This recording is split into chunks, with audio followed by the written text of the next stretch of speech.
leadership no ekosoro no wajidi say woman lack pa NDC lacking leadership. It needs a reorganization bit and also yon koma edahabie and pay Dr.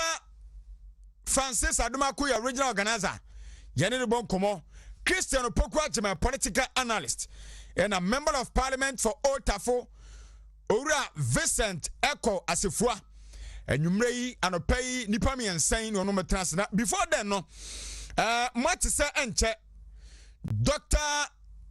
Afriye or say Akoto Dr. Usu Afriye Akoto a Greek minister ne papa ujan be ko no afibia Wontumi memorial service and a lectureship at the emano na enanso no dwumade no bi enche kra afi nso be koso na afidie na koso KNUST enyasem kutu akwa apepia nkoma atwetweru akuni ani ntini ena beba ase na onoma bebua be kasa justice enin yabua wono so betuma ba edna mu nya beta achi ba be kasa ene mpanfo bi professor Eroma Kokwe enso beba na buafo sonko edma Dr. Owusu Afriye Akoto a Greek minister ewo ha Isa Al-Hassan hard working Isa Al-Hassan and pay ha yene betwum komo na dwumadie ne de bekoso nyina waba no tofa ediaman na answer no 31st clinic channel pay nchamo expert in sciatica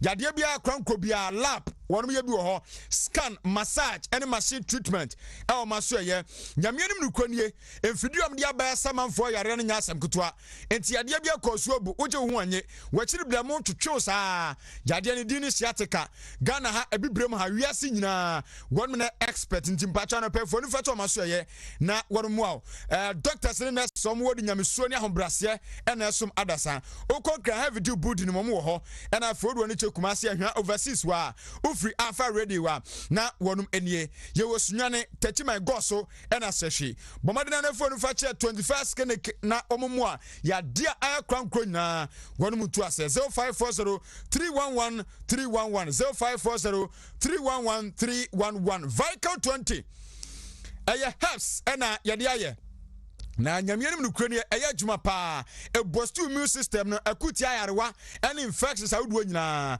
Vical 20 me kanfoma aya djuma Joy Herbal Industries womanda roma enom de abadwa so Vical 20 optimize your immunity aya djuma pa Frezel 244585531 0244585531 na womomo abusia Maminko na meni Isa Al-Hassan esa semfemfiri ana yentuaso enkuenum a beautiful day handsome Isa Al-Hassan. Good morning.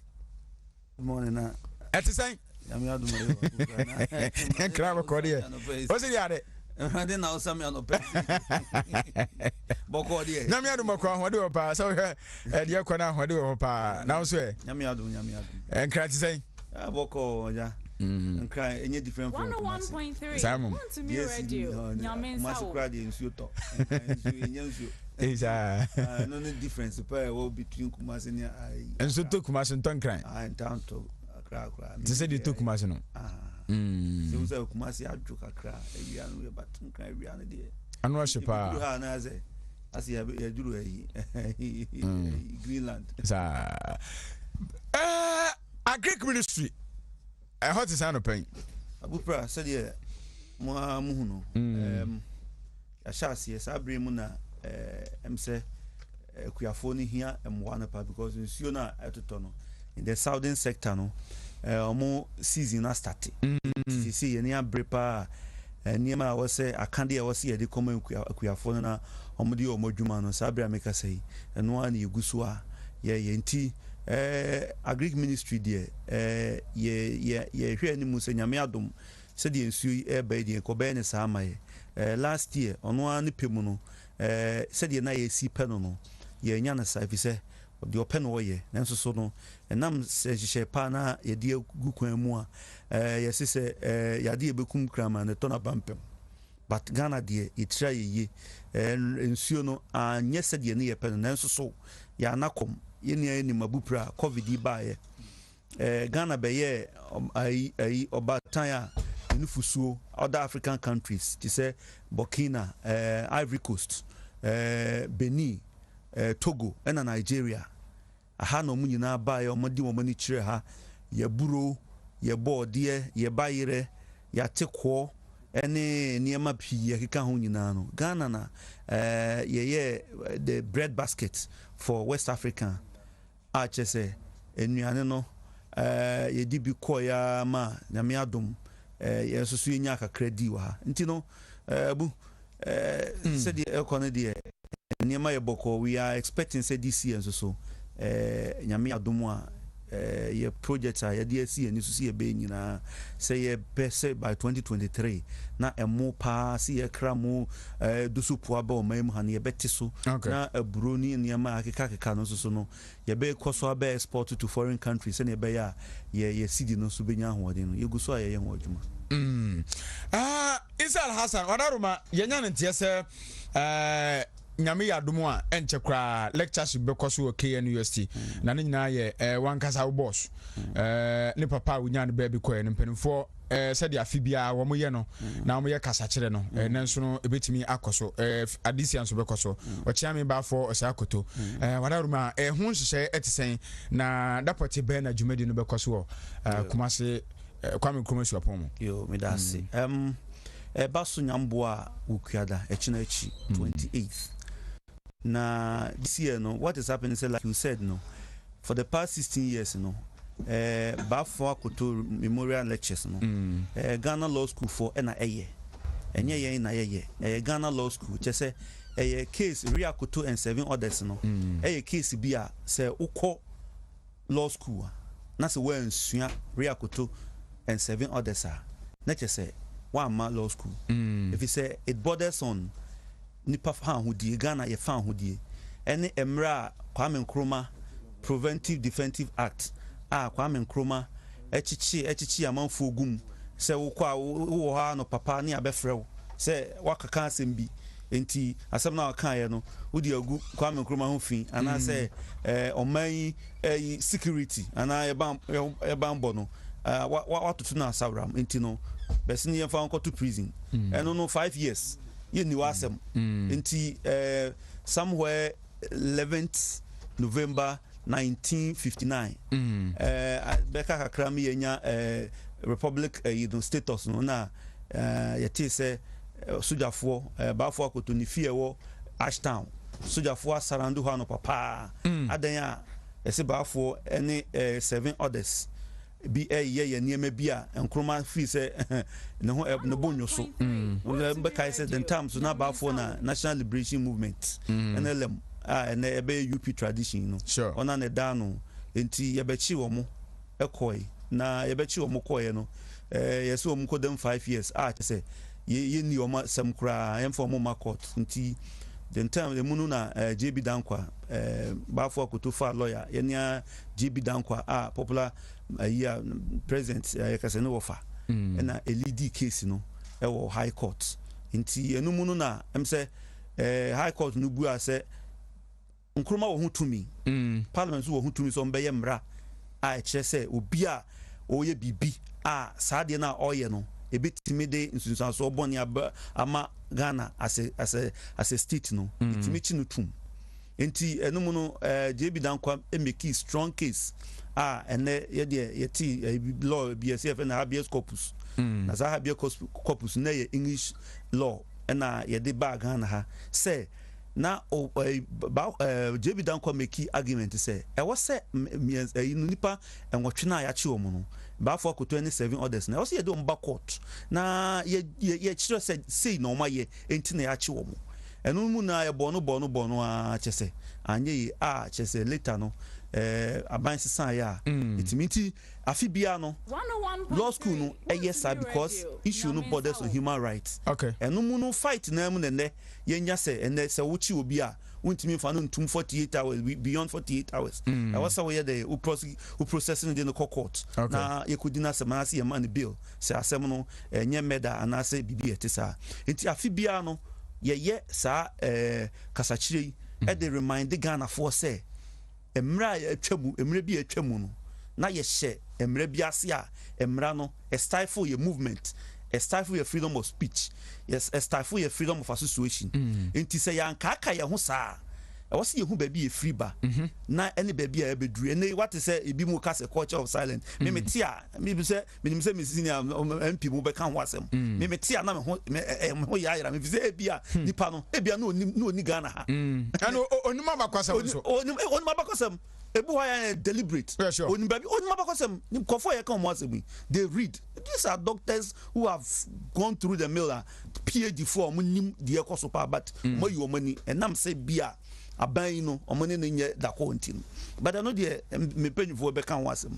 Enti the air can say, and this year no your honor law school for trouble say over the years no the focus has always been on the case itself. But this time around we want to unveil the person behind the case. Okay. So we want to celebrate the person behind the case. And that's how come this year no the theme no the legacy of Bafo Akoto. Okay. A family man, a statesman, and a chief. You know himself Bafo Akoto ne a chamia in history or several 3 Asante kings. Or several Senana Prempe or several Opokuwari and a current Otumfo say to it you know ne dia no dia chese sonko kura ya head ball akonya chese emra oda prison yes pressure beda nkroma de pressure too the then Otumfo so or abolish stew no ayi free ho Bafo Akoto free ho later ne sade ne be see so chese ni onimu de akan tradition ni ade ni ti What you say? ni na ka ho bi na ene nyambo Wednesday we want to celebrate the man. Na yes celebrate no na yen celebrate ono because 7 others na omo ka ho ma enei me no mienu yenya fa ho de etimi kan ye boso asema ene nkofo bi eyi omani omo se omo hu ye no ye also omo so ye celebrate omo because the be ka say Ray Akoto and 7 others enye Bafo Akoto Isa mami Musa ahemfo na mato nsa from say mbekasa adwumedi na se na ahemfo nso no betimi aba ho abeti asem ne be eti true bebre ansa na mebobodin no enkai se sa Ray Akoto lectures dia o man tintim ye pa ye santen no Otumfo se tutu. Okay.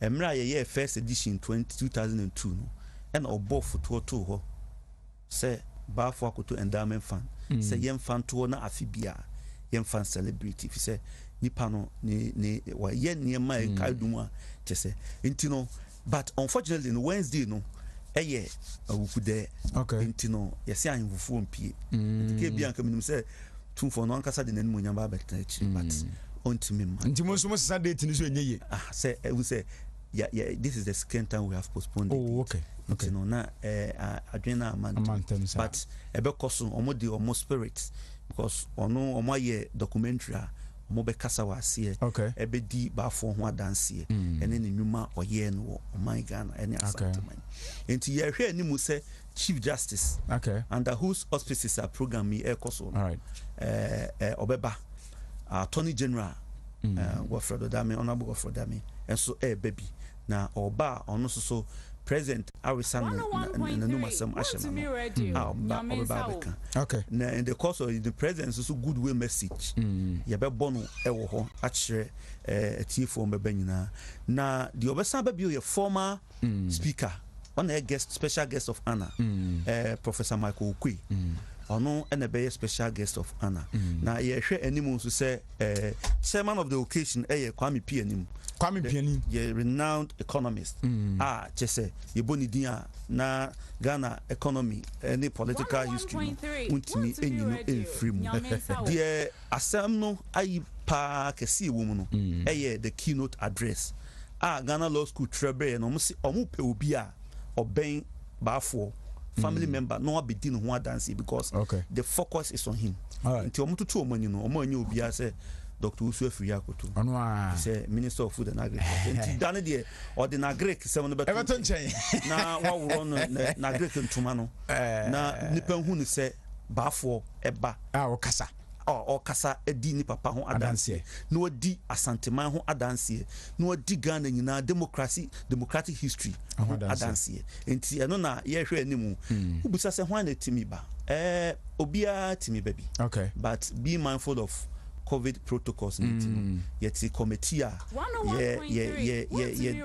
yama obia rule say onfa ekuyakuo abusua onfa students no onfa in fact for NLM any MPP ntino we are sure MPP for so be expressing interest on them if it's a party na UP traditional yakano na nyina ni tin any national liberation movement sure enti se BBC e koso a ho be hia se MPP for so be bi na minim se mi senior honorable Francis Aduma be yeah me MP so everybody nyamra beba and what the money munyama beta na bibia ya celebrate political and traditional icon Bafo or say okay when we for Isal Hassan kasama for the ma agric ministry and I know ojina kasa dem nyame adama Wednesday 28th of April 2021 a lectureship ebe koso KNUST yede kai ochiame Bafo akuto the legend enti wa unsem fatano a ye invite no men ko mo am se fatano a ya to nsa from say wa according to our statement you say any penna na beba na bia protocol ni pa bia committee no omo na beti wa obeti a woni je se went men wuramu pa obeti you promises yen kame obi asema wo ma if say ade na ye ye Ghana man nyina na ye de ehye Bafo minim de twa to bu had be man na yemfa no nkomotwe ne sia oh de me twato ene se Ghana for bia wotie me bia no nkai se yefri ba bi ne eba enti steady na ye ka no ebi mo abre JB dankwa Bafo akoto 7 adasi ka obama mkwan ka mabobo mu din kakra se ne be ya Mr Peter Alex Danso o se sibi mensa na nantwi bo asiako Joseph Kojo entwi kusi Benjamin Kojo Owusu Andrew Kojo Edusei and Halidu Kramo omu nyina de omu nkwato ho sene be ya Ghana dictatorship any autocracy na ye sofana anda nkroma nei ebi mu pese ye beka ho asem no okay ema ene ye sorry a multi party democracy ayeye ama ene party be 20 create migina presidential first no ye CCPP nko a ba nipa bi mu na konye ne ye nyafa hodia enti no Ghana for kai sadie na ye throw your mind back to those things no because you also free you baby free ba be able to appreciate the freedom that we are enjoying any president here osisi a modern boy in terms of fundamental human rights and the freedom of speech I ne ye nya bia sabi ebi mu pese omo abuse no as say and no mu pese mo yes kan bi first ne de e bia o kan na obi mu ayedin but ye won panifo nso omo so nim chen wo kan ye ma kwan ma wo so na ya na manfo ntia me da se isa ye bedu nkomo agire ho na me ka ho ebisafo ye ne Isal Hassan atwetwe nkomo no na ye boafo sonko edema da Greek minister nyame yadomu a dwumadie no se de besi akoso no na ye ne na di nkomo nyame yadomu Wednesday no pa na dwumadie no be koso ntia to nsa fro obi ase mo meta dwumadie no chi na enye kama kasa fo pi no na eba abakasa dwumadi na amana kama abajafo trase ewura eko Vincent Asifua o wa ha erinti no yene be sha na fe Dr. Francis Aduma François regional organizer for the New Patriotic Party ono so e wa ha anope yene ne sha se na yedi nkomo pi Lawson Herbal Clinic one of the local mesaba gono syphilis infertility afa behazia yadia aya krankro nonom local mission bi ene betia bo no nya pomdine sonko kra amanfo agia tumunyum yade nso no ma etu ase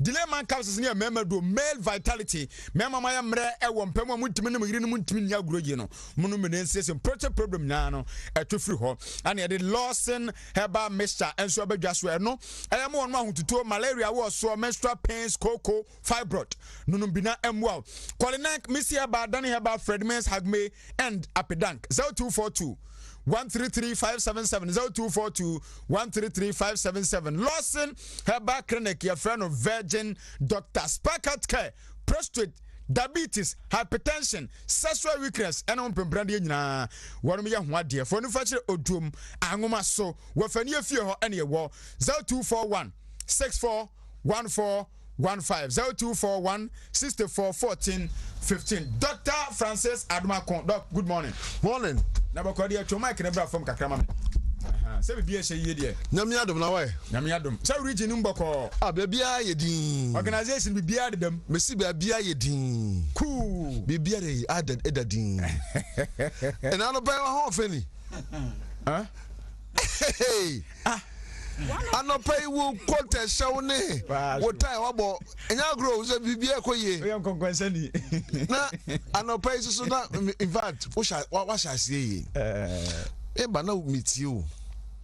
Nsɛm a wɔka sɛ wobɔ mpaeɛ sɛ nyankopɔn fa biribi ma wo na de korɔ ne mmaeɛ ebi a adekɔ yɛde ma wa ne ɛmmoa o ebi nso wɔ hɔ a ɔsɛ twɛn adapɔprɛta no ɔde ayɛ den na ɔde ama wo mabɛto ayi me nuam bibia ahɔfɛ party no we have the men o na wohwɛ aberantie MP sɛ ɔmɔ parliament ni nyinaa no ɛm sɛ Vincent ho ɔfɛ sɛ obiaa oh yes sɛ menim MPs no hɔ no mo 75 no deɛ in terms of ahoɔfɛ na ade na asɛma mbabɛka wokadi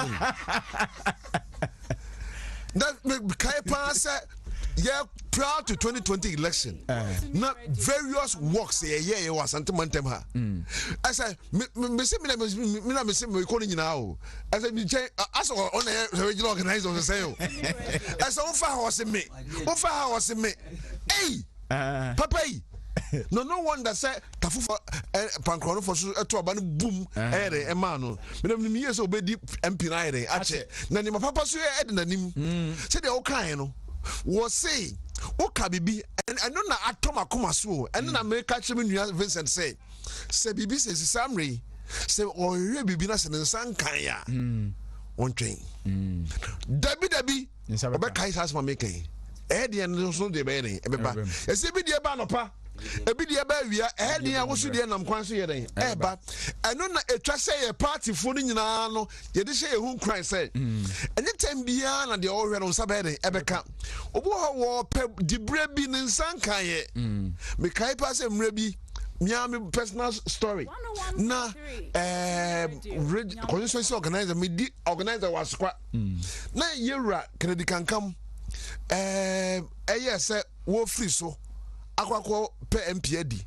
ni nyina tra se ye meeting say bia ye fa ayima François but hono mensanka mamma ba ma anya den emu emre esemu no in due season and the Bible emra esemu no onyankopon anim de ti asade no one fa mam sa time no it is say ye hwe bi na ye nsanka entwen ye party no medium years ex-president Kufoka say was say waban e wa ban mu o party e wa ban mu na we ye messenger we are smafo kra we are smafo a emfaso wo so say o ti opposition na we general hod secretary mesa ba so why my Dr. Kwaba MP member of parliament for Ota for Vincent Ekwasifua ya de camera no to so na manfo be kase se me kase MP no more parliament ho ofese wo nyina no no kura no kura wona boboko de abunya mi adona so bibia hye de bibia hye ere ba de ase na mpesu aso te sen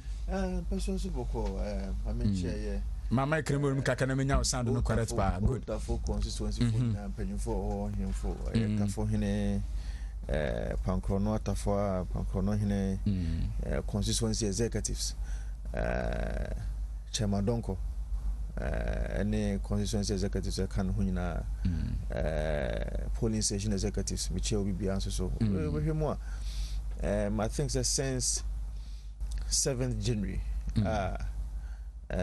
nam ota for constituency for Daroma copy mu parliament and then the medical aba aye Wontumi station okay na no kwe wo mu ni se edi nkratwe me ache ai atwe me ache na yenya kwa research die yenya bi pim Kumasi na ya jebre ne Kumasi na ba bi din komo haya ne yesate na haya so na ema nkunimdie ne bae what I say enti nkunimdie no anya abade na o se timi bana ye no mo betwetwe nkomo enti bibia hye ye parliament nso boko parliament nso fantastic won say backbench ye besa da ba be wura ho de ye besa di nkomo ba strong brutal oba na be hu say kwasi kwadu shaha Collins nso shaha na bo fifi ha let's blast nso say na Vincent say ye fan ya agro but I know say the party is having some future in no time, we will take up the leadership of parliament.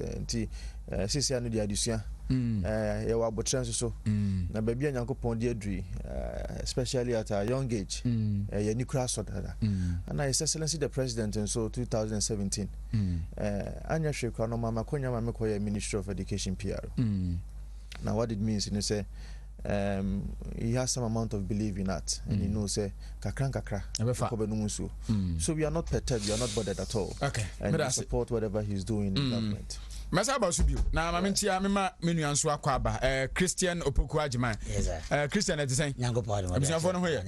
Biashi, the Freemason bed and I say, Mianka Samacham na Bikusia Pia, na Finsu, Mianka Samen Pijo Bin, I met you, and I Mianka Samana Hima or Manswabori. I then said, Nana, met you, Nano pay. Na senior said, you can mimi whom Vicency na many ajekeke many na ajekeke nye se eyekeke simply ni say ni yon say youth no ye blend wo more ewo MPP government no. Okay, enti mimi hu ni say ana say utimi say ye mu bi ni ede see nkwan because see hu Vincent ye youth na Vincent ye MP ewo otafo she nkran say yes eni kwase am ya bamu bukura so that say enti ye de hu say ya de kan say Nyankopon no ankasa o mo ma hoden ye kodro hum abambuo die eni kwase de bia bia de ebo ma bam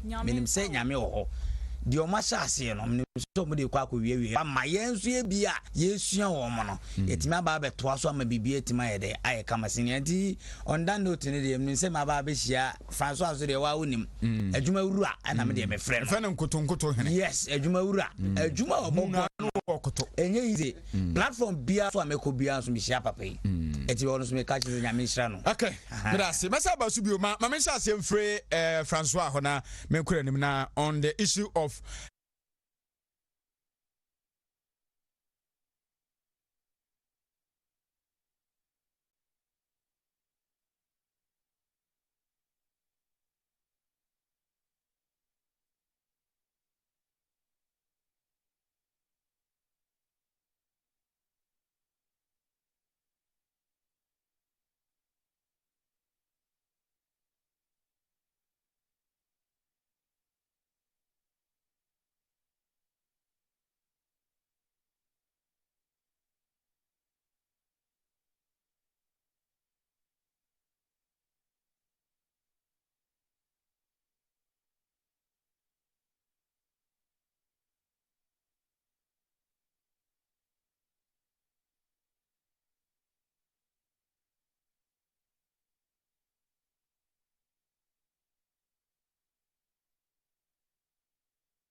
unim sempanyifo bi atesa no mu biye o ma no e ka chese ye o debt den crisis ko UK ko bisa UK aban say bosia sen ana wabo ko US ko busa US man say busia say ana wabo yenhwe ya African country ko ye neighboring Nigeria ko Cote d'Ivoire ne busa ye ho all those countries say busia say ana wo de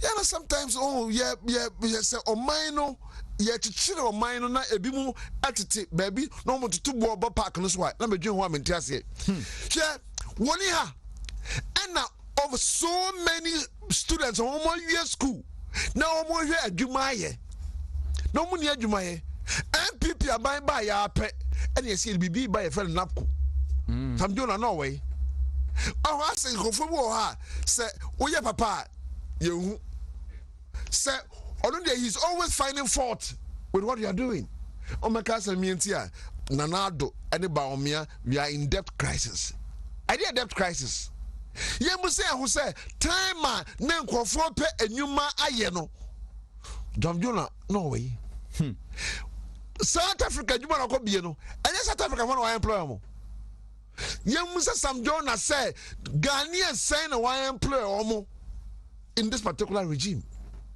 time nanado edi planting for food and jobs no Sam Jona no way I don't want comment it. President Nana Danko Kufuado, any MPP aban, a free senior high no, some don't know way. Sani Manina, yeah, President Nana Kufuado, MPP aban, yeah, no, and no, any, and Jessica. Yeah, not sometimes, but you want to say, some penny for no, yeah, come over better, I'm my alternative. So, a quiet band so now, mine, Jessica, at the abon of bra. A kwan yeah na sometimes we do want okotafo a kwan ye o oba so kwa he ya a kwan ye guso okọ fori kroma a kwan ye o ye bu se ho se sa kwan na ye nyina no sa sika de kofa free fa so man benya sika ade abon ho bra there are 3 ways. 1, taxes eto eto a minu mienu ebetua ana ekọ futuom na ban no ade anya bi adi asese school adi free senior high adi atwa adwumayefo ka ene sanem Sam Jona wo de kakra na wo de beboaye no anyhow South Africa wo de na wo contribution ye mu say afia so ama Jona say me kakra ni me de beboa say na Sam Jona ni contribution to the nation development away no contribution no way so them kind at Sam Jona to obey is saying that well Tiama Ghana ama so was your home your debt no yentiso Sam Jona so if you say Ghana your debt one obetwe one find the contribution yere amra na debt na so yere esonte me say debt now ye wono me twa bi yaka Ghana voice for kwase no oka ho bi na wakwachira South Africa ena wo kakra na wo je no wo di ma South Africa ban o wo from Ghana o na wo kro ya sa betra ka kire say Ghana your debt na when na neka me mtie MP oneka MP o mabosia it na apart from your taxes no grant free amanone me na wo ka say wo bia hu kire no abubra ekrobia ho kire no because of COVID no UK aban na wodi wani ekotoro so no ono wo ko bebe ko bobosia o US o ko bebe ko bobosia eti obi ho kire no ntse wan chekire wan so ampe kwan bi so anko bobosia ebe de na wonkofo be den ebe didi abubra eti grant bosia obebo wan ko bobosia look income generation over so bosume so a am so won't be betua waka chairman betua waka but sometimes no bia na sika na wo beje no it was so light bill bebo over car water bill betua wo ma school fees water bill na dia de any de wo betua onu mo be speleless say sika ni nyina no o hwe sa budget na wonya etide na so ye ai da so be kwa kobobosia every bank ana say wo be obi sika e bia MP we na wo wi a e de obebo ahye kakra So I me media you many films because MP wa.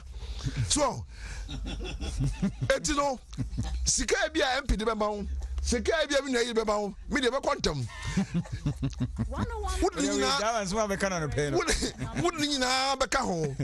Together with other donations and cry so obekoma ngago bosia me wa because e dey so ye project and bi na ye face sisi me no ka say sa asiesi ya eko ye light sem no ensiesi light ensiesi no e be ne ye tiba siesi enye sikasem e dey bio it is a what na baby na obeka kire say yeah debt me dan bro for no kind no me just debt crisis in the day you guys say abura won na wako school you guys say school me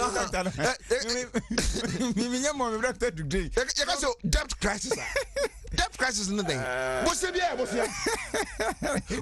bia it is a Ghana ko bosia and it's no news America UK for bosia any news say me yeah developed country I don't know one country US ni UK for say omo bobosia I don't know young contrast nka say one tia say UK for bobosia it is a yeah bobosia nothing new but see debt crisis is a situation in which a government or a nation or state country or city loses the ability of paying back its governmental debt. I repeat it. Debt crisis is a situation in which a government or a state or a nation or a city loses the ability of paying back its governmental debt. Debt crisis, are we? I don't know about when the expenditures of the government are more than its tax revenues for a prolonged period, the government may enter into a debt crisis. That's the definition of debt crisis. Me say, Uncle Rebecca says we know. Uncle Rebecca says we know. Nanko also say for a prolonged period. Nanko this a debt tonight. Aba. Yeah, say ya trust stage go no. Uncle for bo muslim no makasem bia o.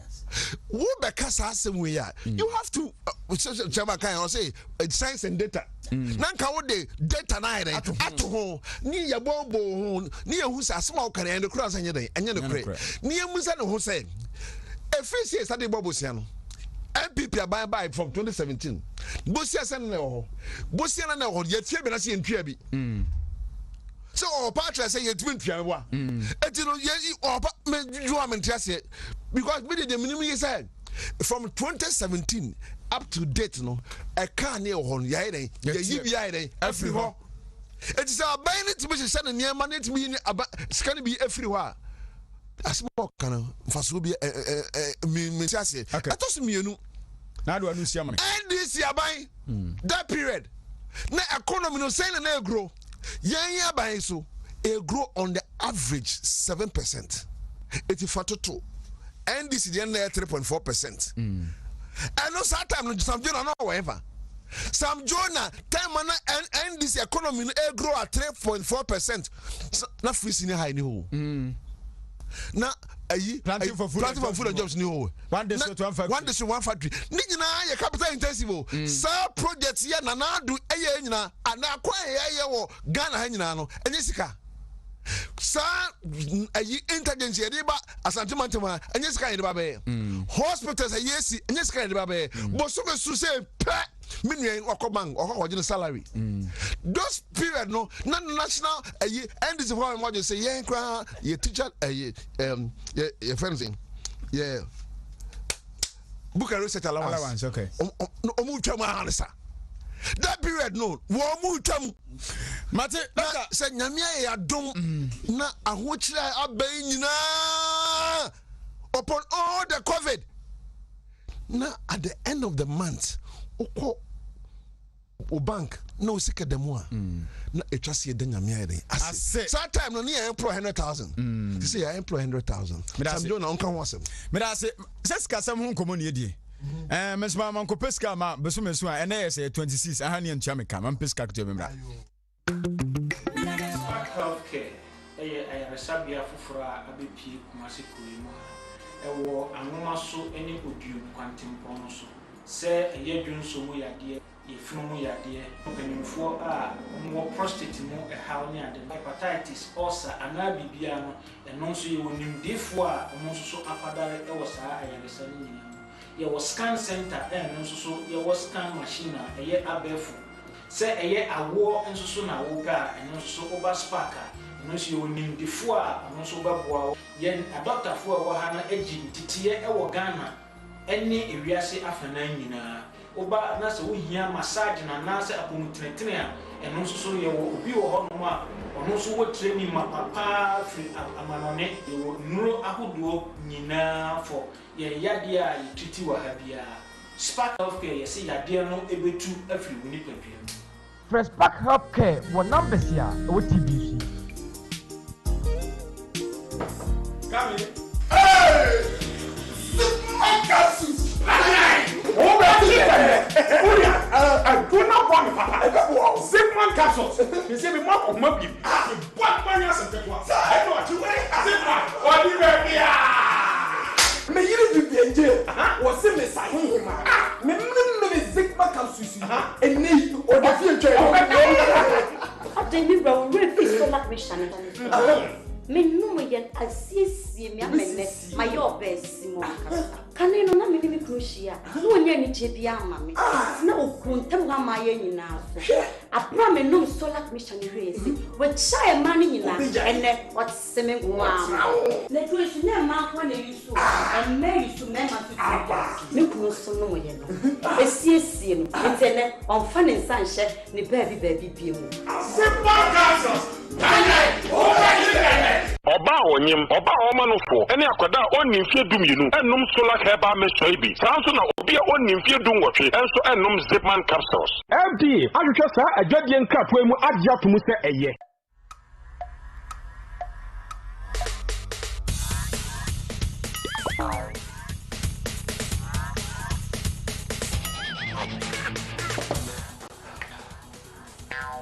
Biker, we support the new system. Yeah, mama bike. Pacho wa Tony ni.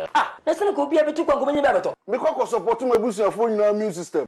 Hey, that's a Cheval t-shirt. Mato t-shirt. Me ko ba be fan kan no. Your t-shirt go mommy. Boss, champion, boss. Mr. Willie one. Okay. Biker, supporting the new system. And your well-being.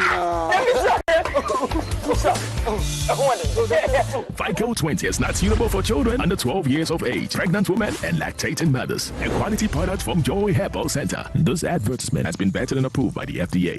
21st Clinic a sciatica expert. Sciatica expert a 21st Clinic. Ye hon ye dia bibidro esan yare wo ba. Ya yo lab test na wie no. Ye be ye o massage bi a wo ba wi asokra wo nya bi da. Ye wi de wato machine so. Ne dia bibidro ne dia wo no. Enti wo to ase ho no entini na wo ho no. Esane fa wo srem wanase wo nantu nyina fa wo nanso ho nyina no. Sa ehun teche mape nurse wo die mia.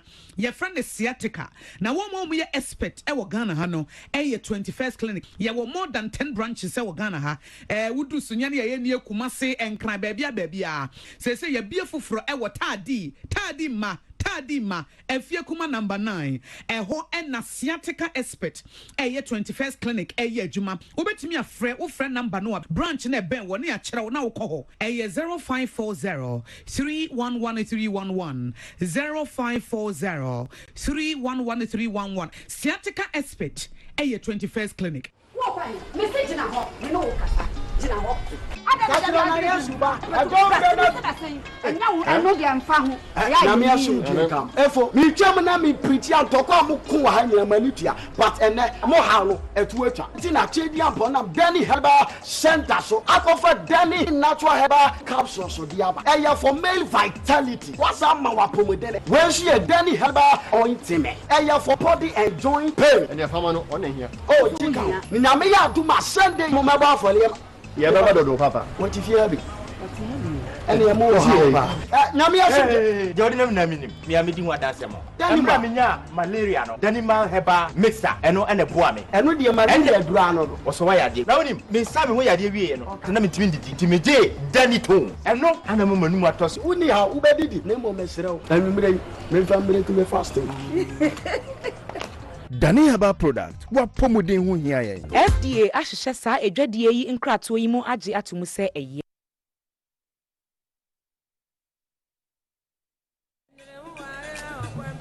Ana ye. Who say? When you're fantastic. Say, dear, we in charge when you feel one cassan. Losing the layman capsules. A mob sissy will go to my yet dame. I'll break you must saw with Shankasan. Nana, what near? So, losing Lotte, Mister, and this is you. I'm also what if you want take your feet to come to go. I say, for semi boom, Rohanam Simi, dear someone. Attention, losing Lotte, Mister. Losing the layman capsule. What your bem? More than Losing law care mixture. Losing delay capsules. Do you know what you feel? Delay man capsules. A man made in fear do what they cronk one and a law care mixture. So a pay for a ma woman no for anyone I want in fear do what trains on come. FDA Ashisha Sa a Jedian Kratoimu Adia to Muse Eye. CD capsules. CD capsules. CD capsules. My body say. What body and prince? CD ointment. CD ointment. CD ointment. And also what brand CD and prince? Mo se wo pe immune support. Pa. Se do ni pakwa no be wa adwuma said yes sir simple copper CD capsules enyarewa mo bo rough ye nim so anante ana wa adwuma kakra bi no abra ye so week bia ene me ha pa no ene what CD capsules nkan wo ya so mde copper bia wo house watcha ena CD ointment eye do tatahwe ada obenya ho no ko CD Herbal Center ya wo ye CD ointment ni CD capsules no e wo Lashibi Sharom Sport ya e Ben 19 Junction na ko tie se general body pains nya no ko todwe eye no ya na e ko na poso honam ya CD ointment enti few days shrim ekọ ya wonum de CD capsules shrim ekọ wonum CD capsules no na wo de CD ointment nso e massage na menya ni nyina bi wo he pharmacies chemical and herbal shops dodo a for 050-5767-425 and 0209-682836 apemfo abata wo mo manufo ne kwada wo ne mfie dumienu nka ho FDA ahwehwe sa edwadie nkrato mu agye atom seye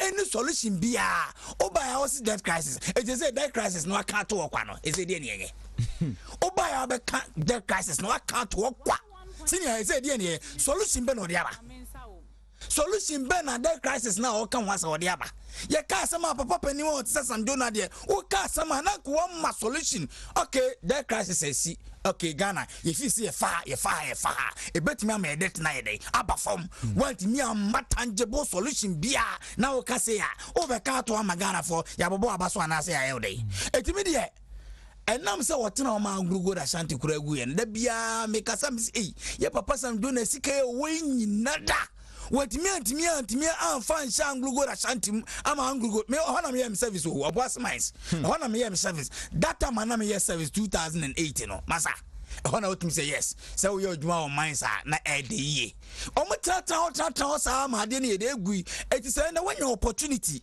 na se me fan say o ka bibia ana se won say bibi nya o ma we ma there say ni say appropriate quarter say wotimi ekono na wo so wotimi contribute to quota no say wotimi ye but ye can't from said that crisis na eno no I don't know if it no where you any sa eti me de mesre papa no mesre ne say eduru ba bia ga na ye nyina na ye kekere ni nye papa akofo na ye kekere ye nyina na ye kekere ni ye kekere die ye me kan say enioma ye say otimi ofa magana etimi tumpon no mesre ne say onye ne tentem maye mo me kan say ya anu nya honye de enko papa fa pa unum ni ye rankes kafo Ghana ha unum say no ka na wo ska say die no ya magana amagana etimi tumpon esika we nyina da sika sam dona so we nyina me papa sam dona sika we nyina na adie pa no watimi ya abo Ghana amagana e progress ye etimi de mesre opon sika wo ni nyina no so wo say ye the crisis dia any first can be brand ye fan kwete so we simplicity so if you say Ghana debt no edoso dia senior mesro sika wo no ubatimi amma na nadan kwakufu ado so me ma sika say e bi kura fasha o say na mo kai say mfa say dumso aba ne nyina yɛ crisis ni bia wotimi tam ska be bia billions of cities na adam man na dan kwaku for say what we say na energy crisis bi yɛ de ɛwɔ hɔ and for that matter bia na financial issue me say na me contribute to ɔman bit about progress eduru ba bia ma mo ska no mo timi mfa bi ma on board am running the country na eduru bia won kama no ntum because I'm doing that me minim say garden of the ton ye chechire Ghana dia wo ka hu bi ba wotimi mo Ghana dia eduru ba bia nka se nkyere wa dwen de ba dwen kyere wo ya ba kyere ya wa fa solution bia ma de de me fi se fa so bia nye de eni so but I say Christian Opoku Agimano no we political analyst we de dia ba ma me nkwa mpi ho na mentoa no so mfamfiri ho na menso menim ne take we be my honorable abu adese me ntie o abu somebody can chair ye Ghana for chair tafo pankono fo nyina na no kure wo mu ni se menya botreti samjona na mera ho kakra if we say the minuanum panyufo di kan kan you cannot just make baseless argument on nothing. Argument now kanina no it is baseless. E di ntina make asa hwema menka abakosam kakra from 2004 to 2008 we share the debt stock of Ghana at the time when man panyin kofo hono the debt stock of Ghana economy by 30%. Just Ghana can ye no economy 30%. Now John Evans Atama was a buyer no from 2008 to 2012 the debt stock no every cost so from 30% to 269%. 269%. Now from John Evans Tamils Adibema John Dramani Mahama from 2012 to 2016 from 269% no as I call 243% Ghana debt stock. And this all compare free President Kufuor time maybe see John Dramani Mahama time no. Now Tim say Ghana has been managed recklessly. Now from 2017 and now 2016 to 2020 a sort from 243% to 137. Now so 137% in Impono. Metro how 137% in Impobaye. Now because of the impact of COVID-19 share no UK to the extent that corporate taxes of UK you're increasing from 19% to 23%. Then a say the impact of COVID-19 affect every nation. In fact, even the superpowers.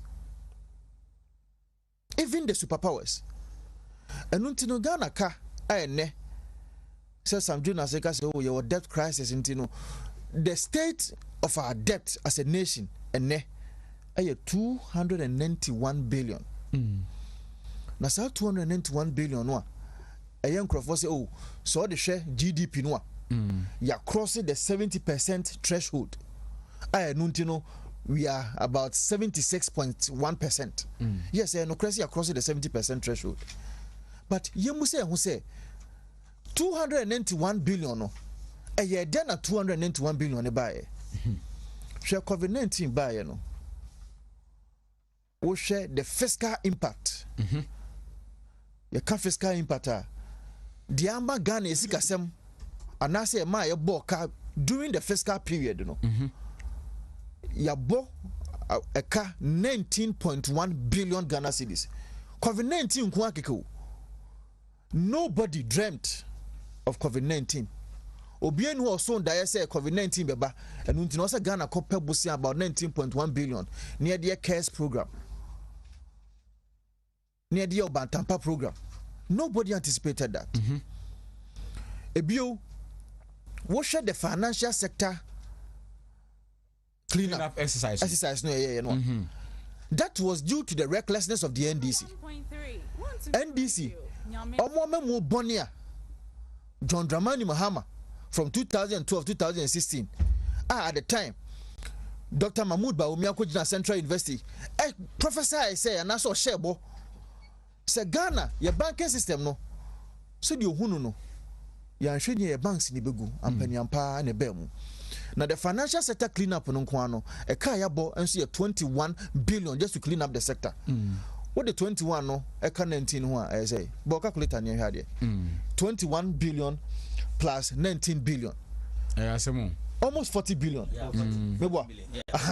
Who we are now started the excess capacity charges so are they aka ho.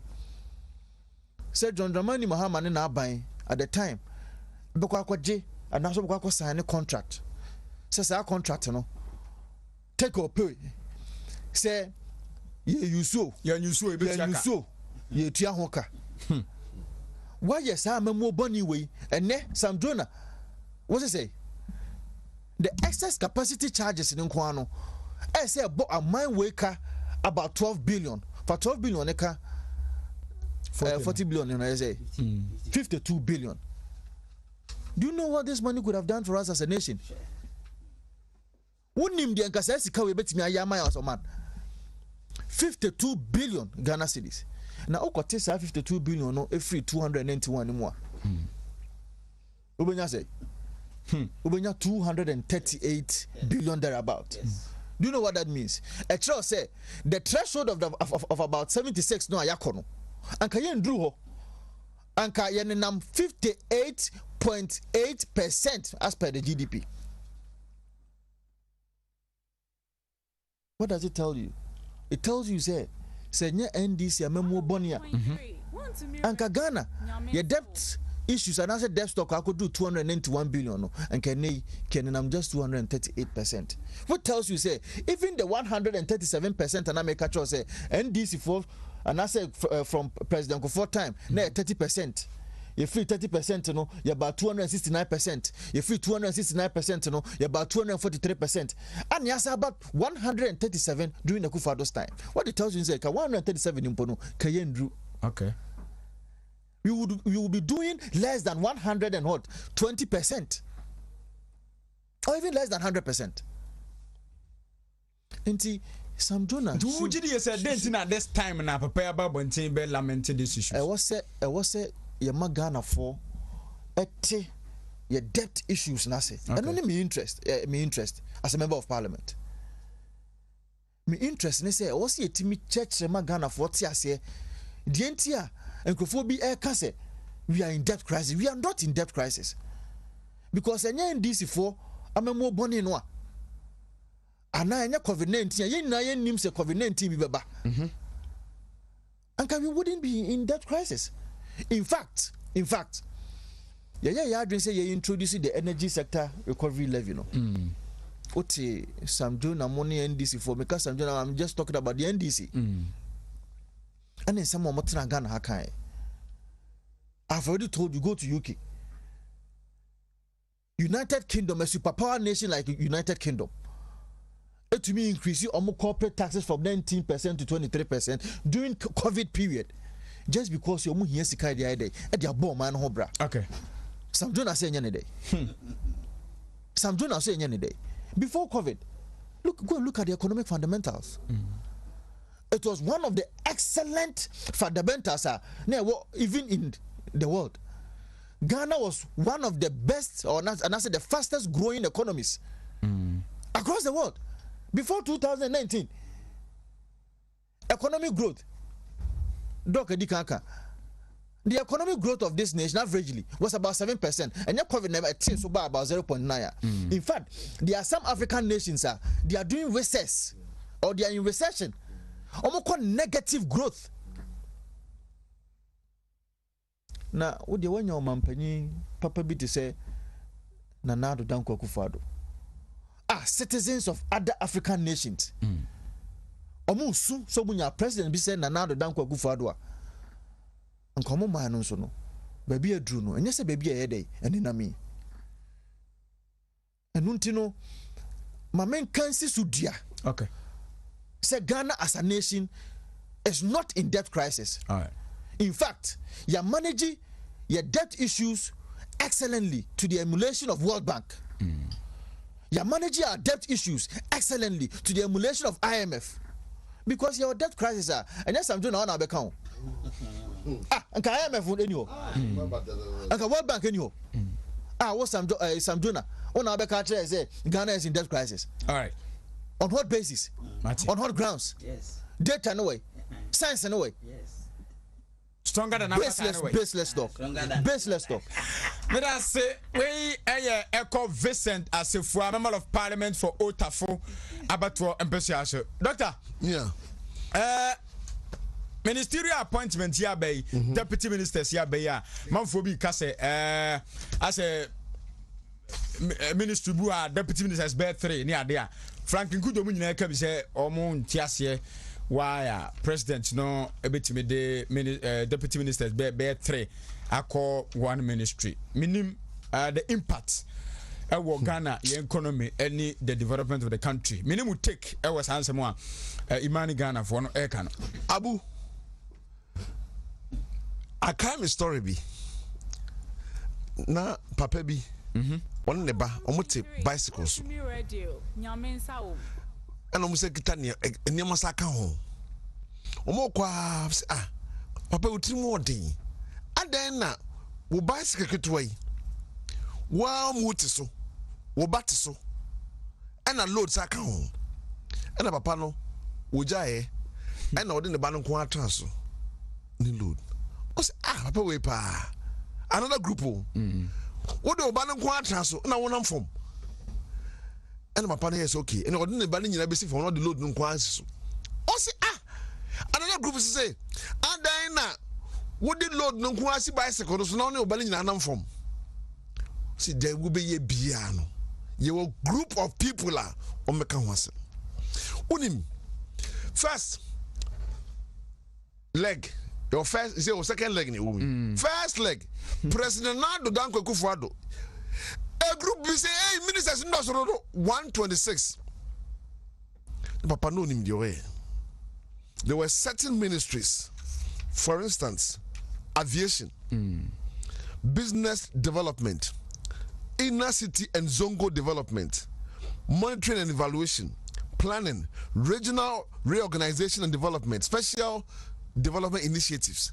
Some ministries ni nyina no na President Nana Dankwa Ekufuado no obotaye and all these ministries near there that period no there were specific projects no obabe President Nana Dankwa Ekufuado who say and near man na person o ye no ni e criticize sales wages ni nyina no yet ma criticize awie and what fold some ministries ni nyina there up edikan Remember President Nana Dankwa Ekufuado abaso share unim na me share combination ohe Yeura Kandapa from Ashanti, Alan from Ashanti, Che Mensa Ashanti, Dr. Uswa Friye from Ashanti, Matthew Poku Prempe from Ashanti, Dr. Ose Educhum from Ashanti, Cecilia Brada from Ashanti, Oko Eastin, Uforiata, Kojo Ponkroma, Kwesi Amwakwata, Naba, Dominic Inti Norton, Ambrose Derry, Upper West, Shelu Ayokobote, Ene Sarah Adrasafo, Greater Accra, Abu Jinapo, Jinapo, Northern Region, Oslausu, Greater Accra, Godfrey Dami Bono, Kwaku Ajama Menu Bono, Kwaku Uforia Esiama, Ene Yahawa Kumsin Central Region, Peter Mewu Volta Region, Ebenezer Kodofin, Western Region, Uba deputies are Abena Osei Eastern, John Kuma Ashanti, Nana Dokua Esiama Eastern, Michael Ochebefi Eastern, William Oreku Edu Ashanti, Ajapa Mercy Western, Collins Intim Ashanti, Martin Kosa, Bono, Kwaku Amprechum Ashanti, Mohammed Amin Norton, Herbert Krapper Oti, Osebonsu, Amwa Eastern. Professor Akase. Dear May Patra can say, for president to sit down. No shared regions no making sure set babia wo yinipa aire afria e ka bibi etre I can't be say at least when you are free a particular region we're making sure say region be no share Nimdia and Kofono wa where you are move for a particular purpose share be Yahweh 40 it is say Yahweh from 126 above 86 San Kwafona ya make his comment ya no whatever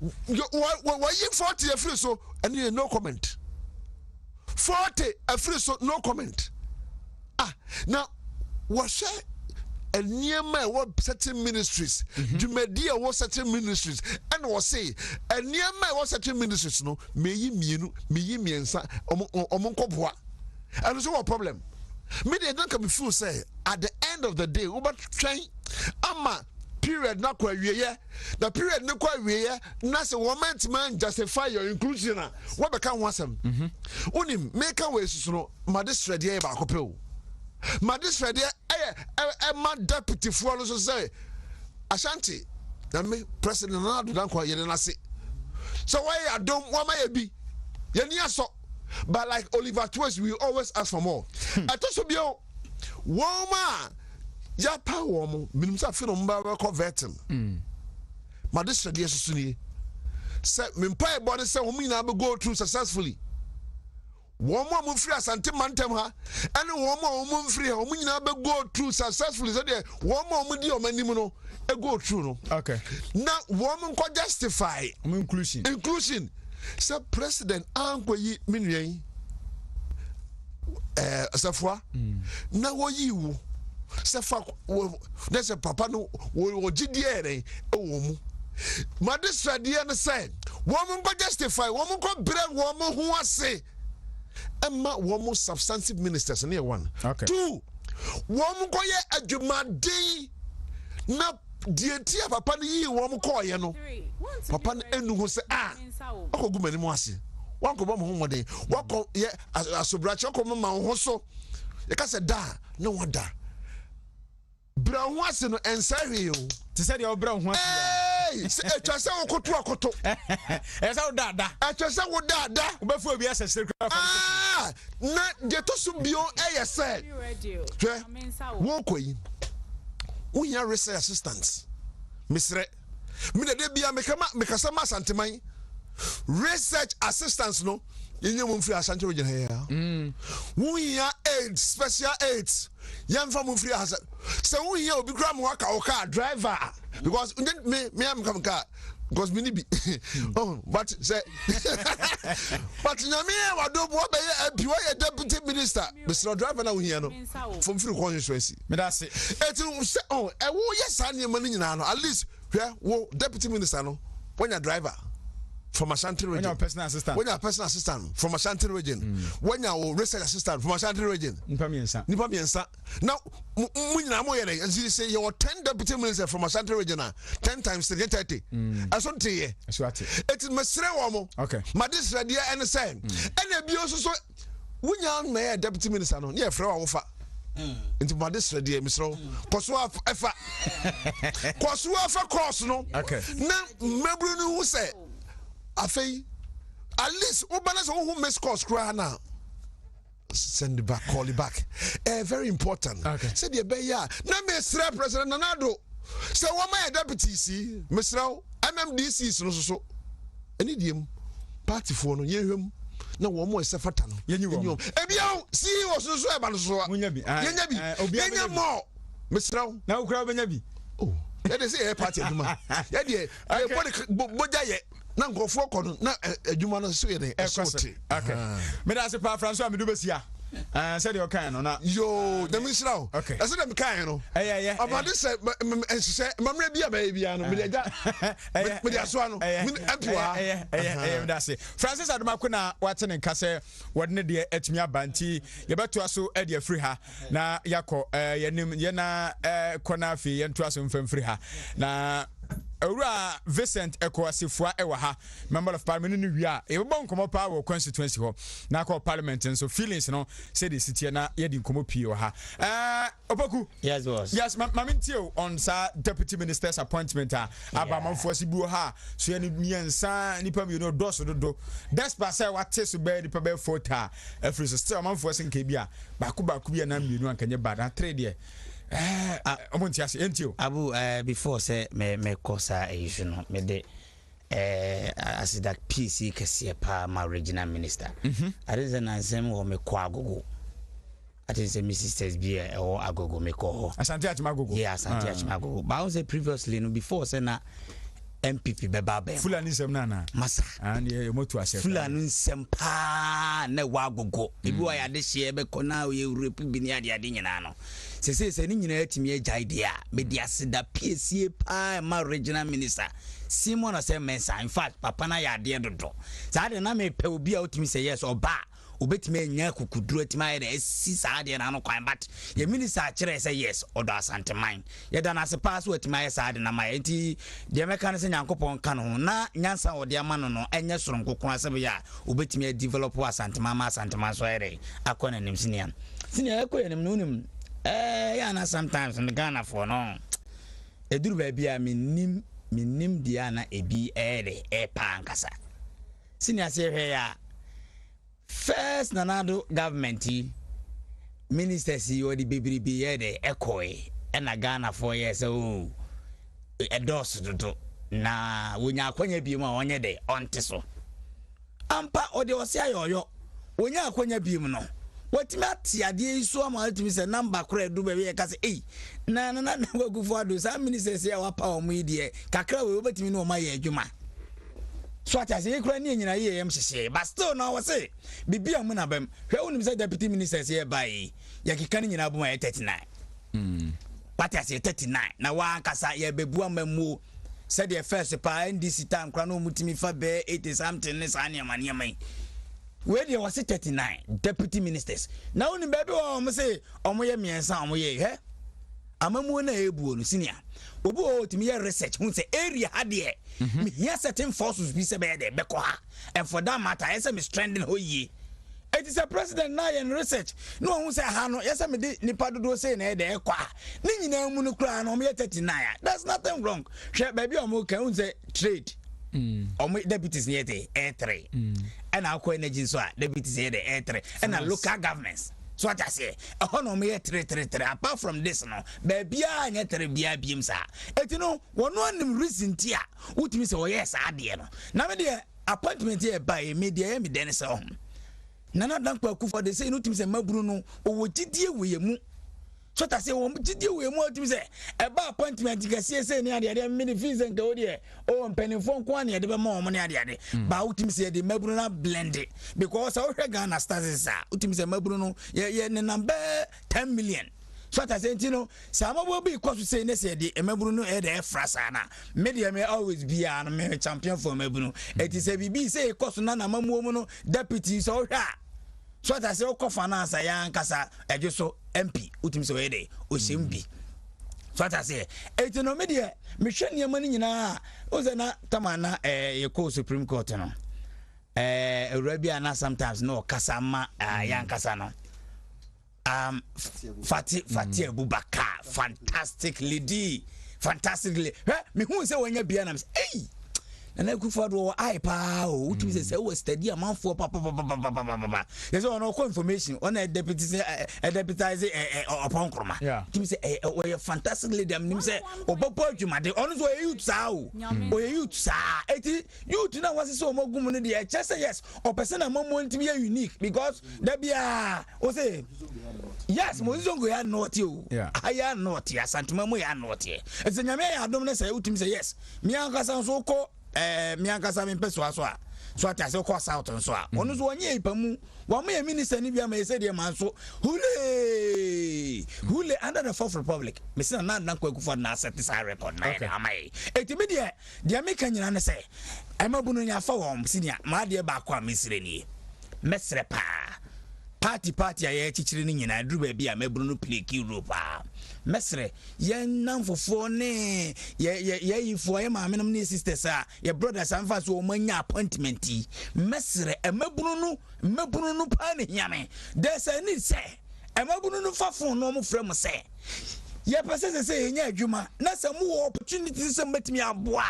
Mesramo, Mumwa because Yana sometimes you drew baby and I'm for Caso, MPP cried the drew baby, Yamabrunia Moamo, Yamoam no more canny signing my name. At this time, they may expect to say, Yanka say you to name appointment he be dear. A quambia so a fossil near Bois MPP and Mebruno, no Musunya, you money be yano, Mesra some money, yes, because Sebasana, your Quacoy campaign 2025. Oh, Fred Baburu say. basa brahana beboa what the American bede ebeba especially wo come manso na say manso e maburu ma akom yenu miensa bi ya appointment ya de woman namu omanya adwuma ni bi ya at the constituent level no say me free obese chale ye ko campaign ha bedi machi a wo ye de obaba bedi machi eti mesre for now say omo animra form na maburu at the grassroots level no ya mbo wo mo sebe ya omo so betimi anya adwuma ni bi ya de aye na sa de o me de tom from mesre eduru baabi amanfo pɛdwuma na bi ji o musika abere mu ntimi nso mpɛsa adwuma na ma wo mo no mo de say party no na obi ko pɛdwuma nipa ntimi fam aso o sika ma ntia mo de da bi na so ndi wonim abu na na so otua sika mo obi aso no pɛdwuma me say abu tie enye kwa se ko pie tue sika mo obi asa na obi aye education na wo ya aye say yes se adwuma no qualification aye kama adwuma no se fata se obetimi aya you shouldn't expect say obetua sika mu obi ansa ni nipa na fa ni say bi adwuma no mu qualify na wonyi say it's not about that it's not about that odum de me kan say Ghana ha justify Ghana ha enka be de mi say obi e ko pa adwuma ni kwase ko tua once the Friday ema obi okay but the duru ba bia sometimes no obi wo ha wa rochemu say oh ebi abu obetimi pa adwuma na mame oh ani abu je tazin bi na bia wo kwa fa ye ebi ni ade so ta say ebi ni ade ebi ni ade ye nim say ade no black man abi before Ghana ntini akwas no the corruption in this country is too much so wa wo kan no eti ade a ese educate say nipa no pa adwuma you shouldn't pay ese on tua sika mo obi sia fo adwuma etu o say utia bibi no ata o ji ta na me fa nyere tie unum ani kwa say utia but Ghana ha na etie no me no ya na Ghana ya kire say de ne ye nya sa de no ye nya sa ya ana me tu say ya nya sika jeje na ya especially MPP ni bi pa adwuma ti so utia be 2000 yo wo sika say kra kire say okra wo tua bi me wo de anya say me tua bi me tua sika bi ama obi a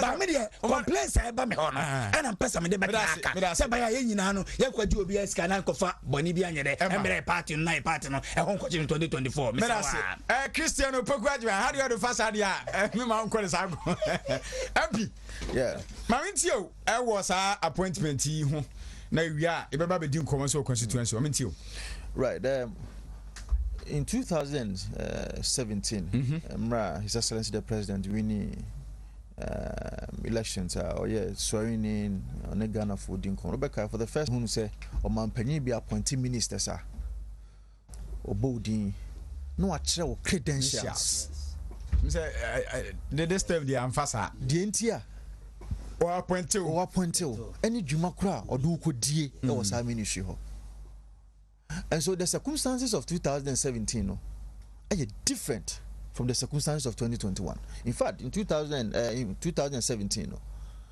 because we were just riding on the promises of the MPP government and the MPP no manifesto didn't know.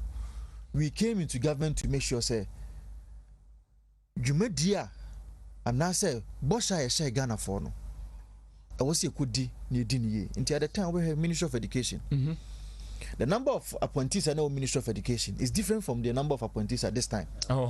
In fact, that time we had the minister in charge of tertiary education alone, Professor Yanka. Because say one, we needed to make sure say review the curriculum at the level of the basic education. Beyond also the introduction of the free education. Today as we speak, His Excellency the President let me achieve this no more way now. Why do we need to appoint such people again? Why do we need? The circumstances of 2017 are different from the circumstances of 2021. Now, the caliber of people are appointed almost serve as deputy ministers. Maza, fully packed, and I have never seen any competent set of deputy ministers since the Fourth Republic. I have never seen it. Me who ye? She Obibeka say, "Oh, John Kuma a lawyer." Go and check. Go and check. Our masters in finance. In fact, he's a finance guy. And Ubabu says now, then president today, lawyer share finance because I have seen Franklin Kujo's name microphone. No, say we are there. Omunim social science, omunim economics, omunim governance omo asa nim omunim science omunim physics just say bibia omunim and you know impact bia okroma you don't see it and uti the commenter omode ba was such an appointment you ask yourself say what are they really saying? Are they just talking for the sake of so bokasada Vertin wenche last Friday me call first deputy speaker office in fact we might even consider the appointment of deputy ministers, you know, even before services you be call it and I say because you yes parliament. Okay, now what I am so much confident in is say in fact these deputy ministers might even do more than the ministers. Absolutely. Because of the kind of people I'm seeing there, as the parliament, we see now we be input. You know, be input into parliament. Okay. What you say? Abna Asare. When Abna Asare, sorry now, or challenge John Pomo on issues of finance, and you could see say yes. We just don't have the men; we have the women as well. So what you say? Obi say Herbert Crapper. Share Herbert Crapper.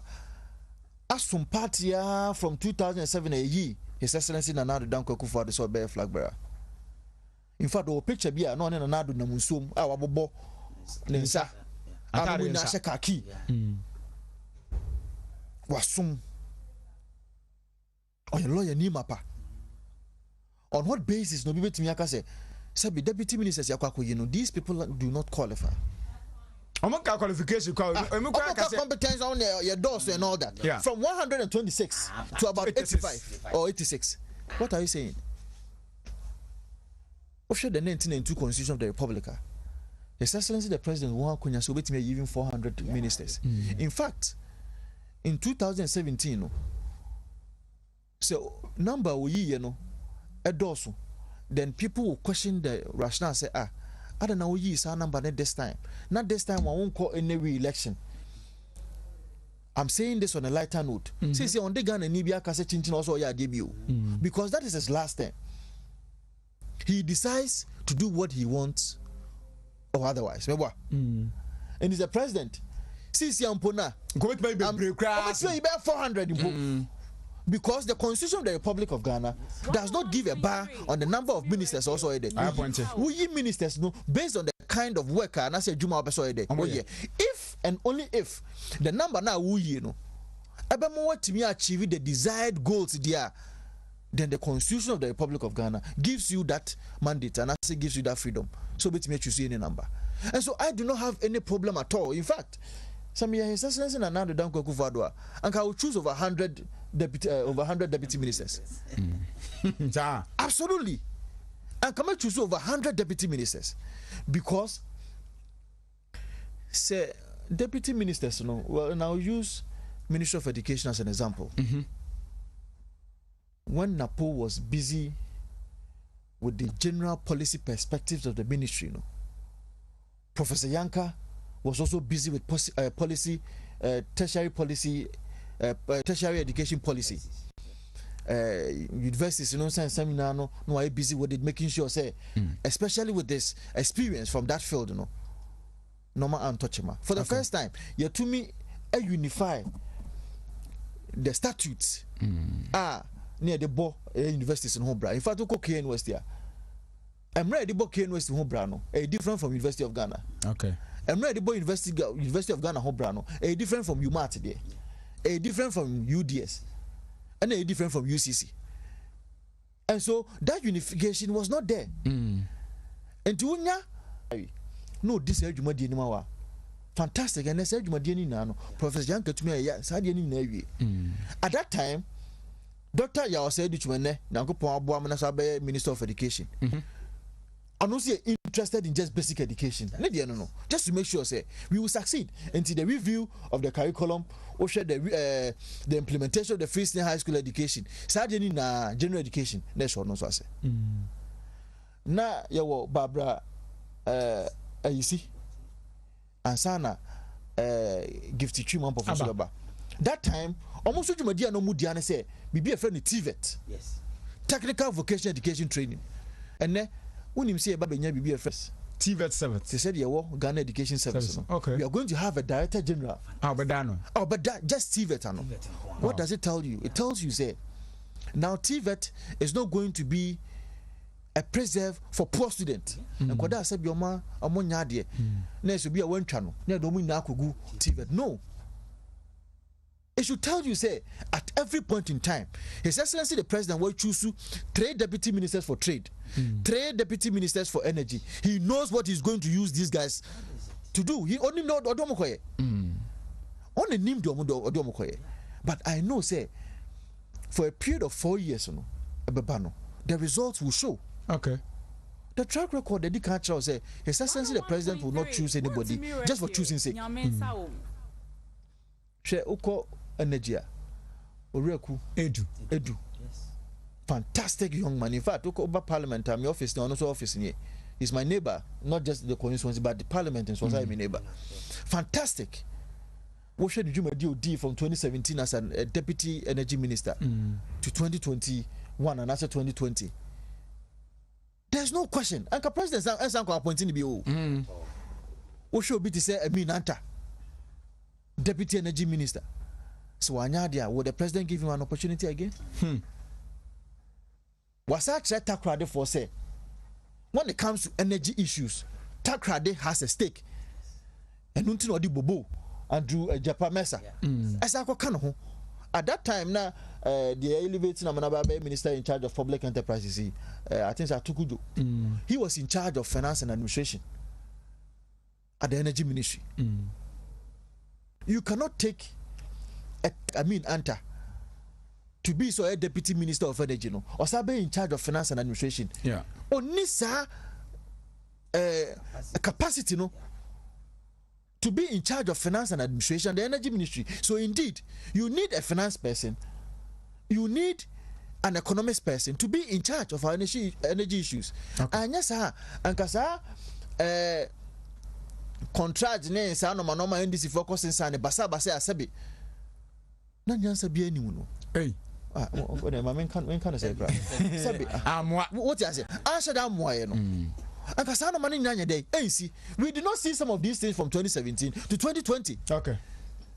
Intermediate we were shemu say the 39 fantastic young men and women His Excellency the President, I repose this confidence in them. No, they will be able to do a yeoman's job. I'm breaking the 8, no, abem. Breaking the 8, no. And yet, Sebi. Lip service. Ana enyo bia, ana Sebi enyan koyen fama alancha mati enyan koyen mabaumi anasa kuto free ana yenye mobia. Amundi ese mkura dem penyin for moko. It is for we the youth. Yes. Jaina hede ehun hia ye. In this amran tell him about why my say His Excellency the President you me. They also understand that indeed we need to break the 8. And unta medical culture say omomo dembo ambebo no media me hunu ni say ahempo e be cha ministers because they are hungry and they are thirsty to make sure say omo di mpunto papa anase adwuma papa also mo di dibua ama Ghana tumpon no yetumi ede etumi adi ama Ghana tumpon. It is on that basis and record and the betimi asaba Ghana for 2024 say omo santo maba mfama His Excellency the and who say ma mean say wo confidence bi e wo deputy deliver e dey ama Ghana for and because we are media me say confidence was say me confidence no me wo change even the ministers simple. Absolutely. I'm better to deliver. Absolutely. Minister, and Makacho said from where I sit as a former PR to the Ministry of Education. Say minister on Crawford was say, Omosha was say, I'm more money here. Obre. What you say? Minister Obo Jumano, na po Bo Jumano, Barbara so Bo Juma, Dr. Duchum so yede, Ebo Juma. Professor Young Council Day. That brought about the success story of the Ministry of Education. But open, you know, because there are a lot of things are about delegating. But if those people are not competent enough, you are doomed. You are doomed. Okay. And I have no doubt in my mind. Say, Juma Deputy Minister Siba Bo from 2021 2024. In fact, that should be the catalyst of the MPP breaking the 8. Not even about the ministers. Because yes, about 95% of them are youth. 2020 elections are by 2 years. Deputy ministers are lose elections. In fact, deputy ministers, about 40 of them contest the MPs. Almost all of them lost. 101.3. Go and check. Radio. Almost all of them lost. What does it tell you? I don't know who's saying with respect to deputy ministers. No? Okay. Because maybe a day. Okay. Because as a deputy minister, now running for member of parliament. Resources. The world without. Mampani blessings. Everything any Jumedia at your disposal because Jumedia will be and no now send California day, extra year day also. But if you lose an election, it's questionable. But I have no doubt, says our deputy minister, if all of them will contest for an elections again, because of Jumedia Mbabedi and Intino, they will also win their elections once again. Okay. You. Echo Vincent as if for MP for Old Tafo about the first time I come with your funeral. Now, so far, no any input or dema any name J. Crown watcher. Majiri said a guy or future pa. Majiri said, Mekwaba, Macassa never bon come ho and which is any EP phones within Como Hansana. Yes, so Jumedian so ako.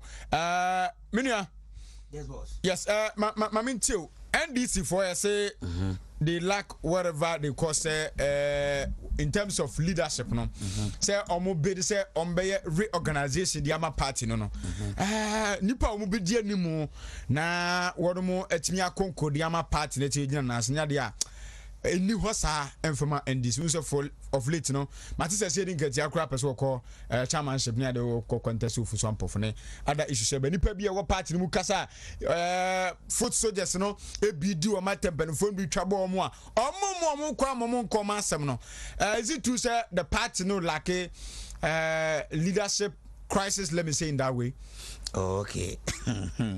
Abu, one thing is NDC me the free consultation na me de ma wo unim I think say wo no partners are building on certain group of people being but party we ne sa 101.3 we party ne sa da bia be tra opposition check as I onye mahama need enko need dia ele ye de yemfiu send this is on be ne sa dia ye mu ye pesa mo tra opposition che ene mo nkoso ana mo nya ne sa e pesa mo tena opposition because opposition what there yes am tena na ya MPP for you timi develop Ghana ye ye besere Ghana for say mo pesa Ghana develop is not about 8 years ye besere mo yes am me travel more than 8 years she 2008 on ka MPP sanso timi buy bie mo a me dowala ka Ghana se sign me na me capture because that time no man pani Kufuor build on mine no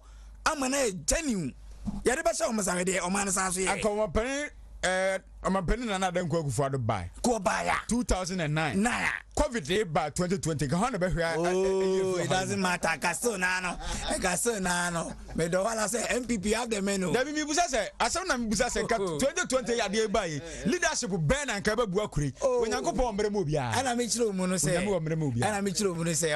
the true there and you true another kwakuma and the question JDM sadi Ghana ka fani nyina wu ka fani nyina it na me omre mu bia but the Americans no say continuity obi bia mu a ade no timi successful yi right ama bibia timi de eye kama me the American sa no as a amanfo bi and as a Ghana for mindset bi say party bia ba so say man 8 years said that man track na ntimi amfiri wo dia any the development in this country ni dia one we bit my akonechi because don't forget o dey ma use this opportunity and pagana for achew yi me pagana for achew and say the me pa achew ne say na omunim say ya to Obama MPP government and for that matter ye be starting na at least yes it starting na ka bibia timi flow ye ni sa na no but I think say for now no ye o how timi say na dum so ba ku bia be wom na we ya to timi say complaints na sha say e ba one or two or the other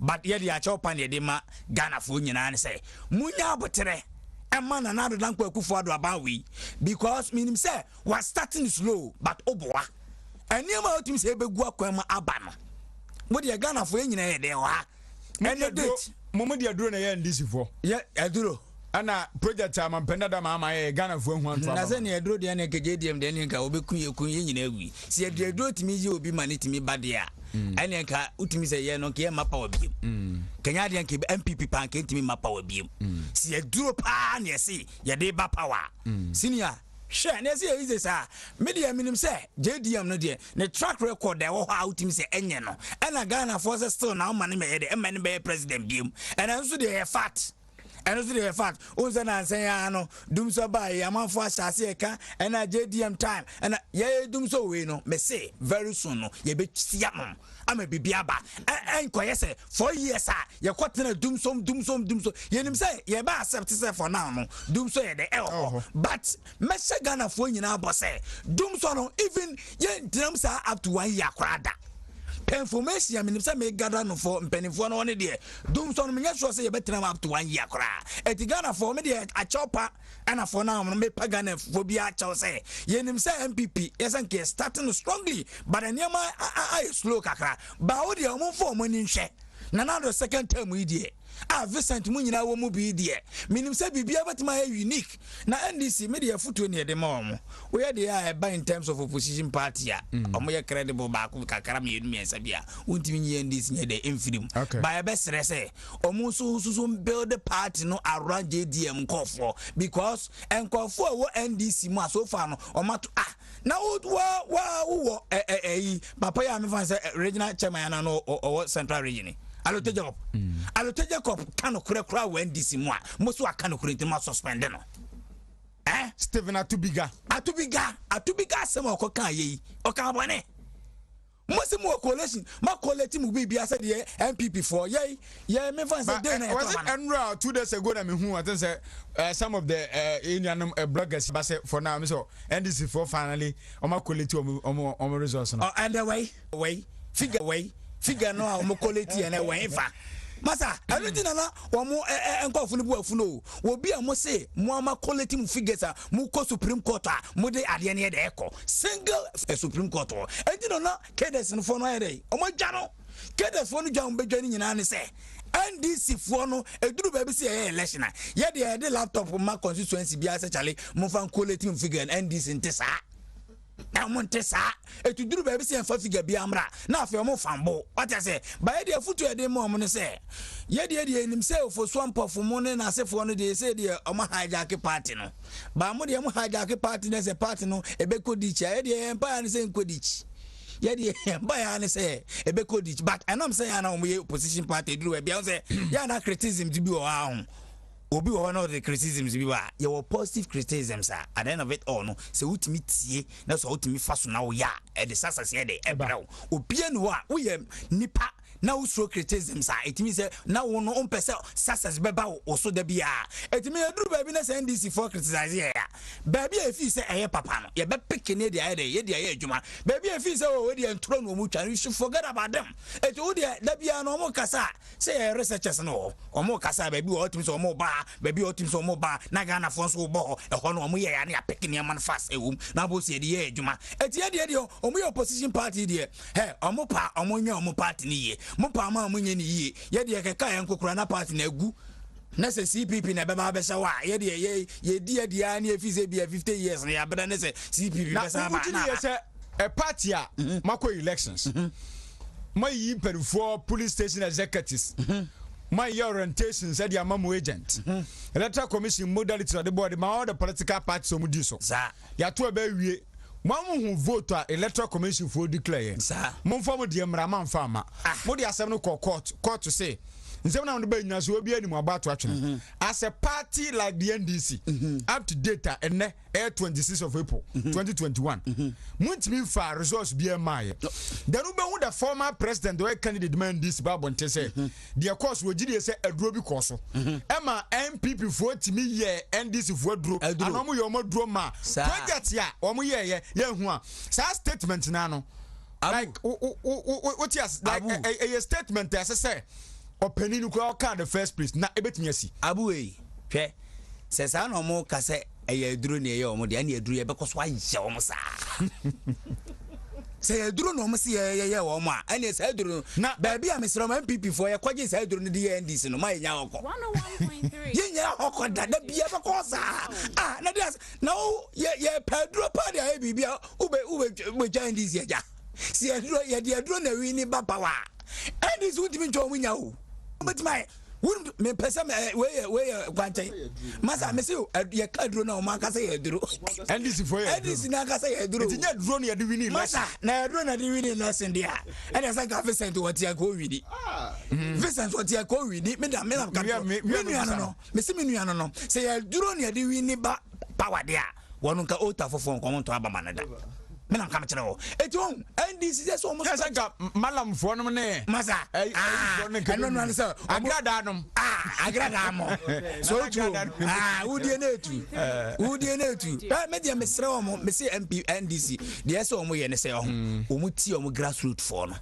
ensem ni bi wo ne so mo ka mo ntie sa me jamfi mu nko asam so ta say ye won ko fu bi wo NDC fo neglect o mo a o mo di ya wo mo na omo propaganda secretary bi o propaganda ayi Solomon Kansa say Solomon way mi busa o senior Solomon Kansa o ka say NDC time 2012 on Solomon timi ko media biabi no timi so kasama NDC say Solomon way o munyina o to nsuom because of say bad treatment amode ye de mode ma omunti na ko lusu wi house because of say o ma unkofo no treatment papa say ya de say NDC say o matena se na nya say o mo gage around only John Mahama unkofo nko and o mo extend to all the party members mesin come survival basa o de Mahama unkofo nko eye bibi be face MPP dia forget it and your maternal opposition here ache media me consultation anope consultation am de mama say mumiem obi a osefata se mo je ne ba party no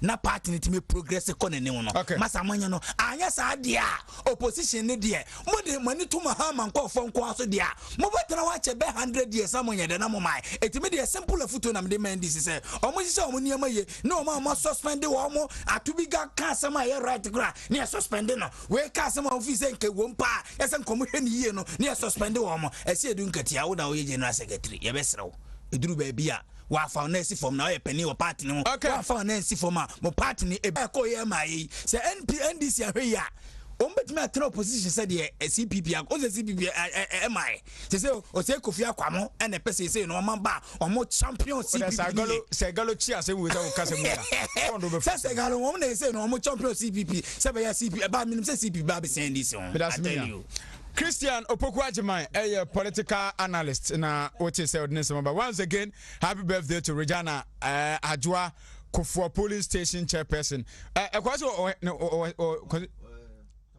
Tafu Estate, okay. And your birthday. Ralph say Nyamisha Pano on your cashier. Ralph Masai in the BY. UK Boga. When you say, oh, UK. Ose. Oh, do holidays for UK. I see. That's what you Ralph now. See a police Pesca campaign. Or no, see a police station chairman. What? Okay. Ralph more, Caboy, more, and all that. Also, what day? Oh, youth organizer. I was for Minia Richard Borden is what you. Oh, Rich, no way. But how much oh, Kumasi, oh, Monitown, oh, see, she answered my call. Oh, Monitown Rich, oh, Casama party now. Yes, yes, fine. Yeah, Monso Mukaka, yeah, Richard Borden. Now, Mammy Musa. Parliament the first time I'll call feelings let's say at least we'll make you one or two friends at the same first time we how na ko to before say HMS busunum na harina drusunum or maka how was the feeling? Well metumi aka say the expectation wasn't met. Especially on the first day. Baptism of fire. Baptism of fire. My first snatch ballot box of fire. What you say? And it was a disgrace to Parliament as far as the 1992 Constitution is concerned. Constitution are concerned. An affront to the country's constitution. Because say Assembly Court na your constitution I think it's article 105 or so say obi a wonim say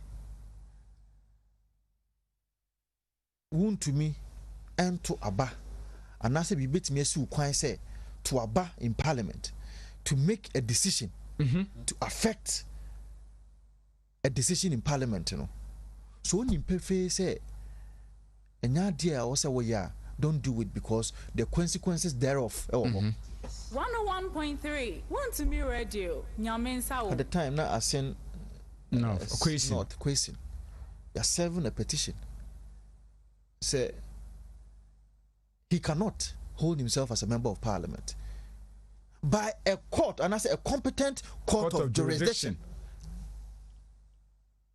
Yet on my NDC 4 year you sir. Now only Ocean 1992 constitution now one share them who secret voting or more. You only find secret voting in the standing orders of parliament. But standing orders in so every article 101 of the 1992 constitution and no na standing orders to me say parliament can have its rules, guidelines, regulations. I the boy who in parliament. And you say standing orders of parliament say whatever voting I also course of parliament so far as say standing orders not say should be in secret voting they be me busa sa asem we say adentina Vincent nso me kotuma ban me ni hu to me say me de sa vote na meto ne be kire na me wi a atemu obi wo ho a makoye dey makofesi sa atemu no because we allowed the Assin North MP to vote saying say sa atemu obi wo ho ma no a ono ankoye dey enkofesi na atemu constitutional crisis, misinterpretation and misconstruction of the 1992 constitution in parliament on the 6th and 7th of January. So embarrassing. But the manager woman say the system is built for people and in 2004 they be American at the time I had to Obama Dr. Antonio Akuto say we Otafono. Otafo constituency for nyane mugidie. To Obama no to manu ye. No maybe no timid phone call a year in 2004, 2006, 2007 no. A very different from normal no timid phone call a year in 2016, 2017 ever. Okay. If we say with time no no a day or yini or juma na a day or you no. And you better say, hey, Dr. Antonio Akuto say, "When to make the phone call, Fred Penny now." Yes, because of where he started from. Sure, we are hopeful that one day we also get there. And you share the honor, I can't be a mamete. Sir Vincent, say, "Oh, no one to me, I need the yeah, no, and chance one. Not just a me." Dr. Antonio Akuto say, "Be a failure." That's a challenge. That's a challenge. So what it means, and they say, so in your time now, got turn and change. Spend time and also Bakumas now question if you take your time, you will take his time and make sure say will take you through a lot of things. The biggest challenge ahead. And you know, Mranti and one what parliament this time no and you take over parliament share acquire your Mranti the woman share naughty. Yes. Hard working guy. When him say Mra Meshiano, na him say ni fi no kwa ni musa o hu na beka susa akwa no anyini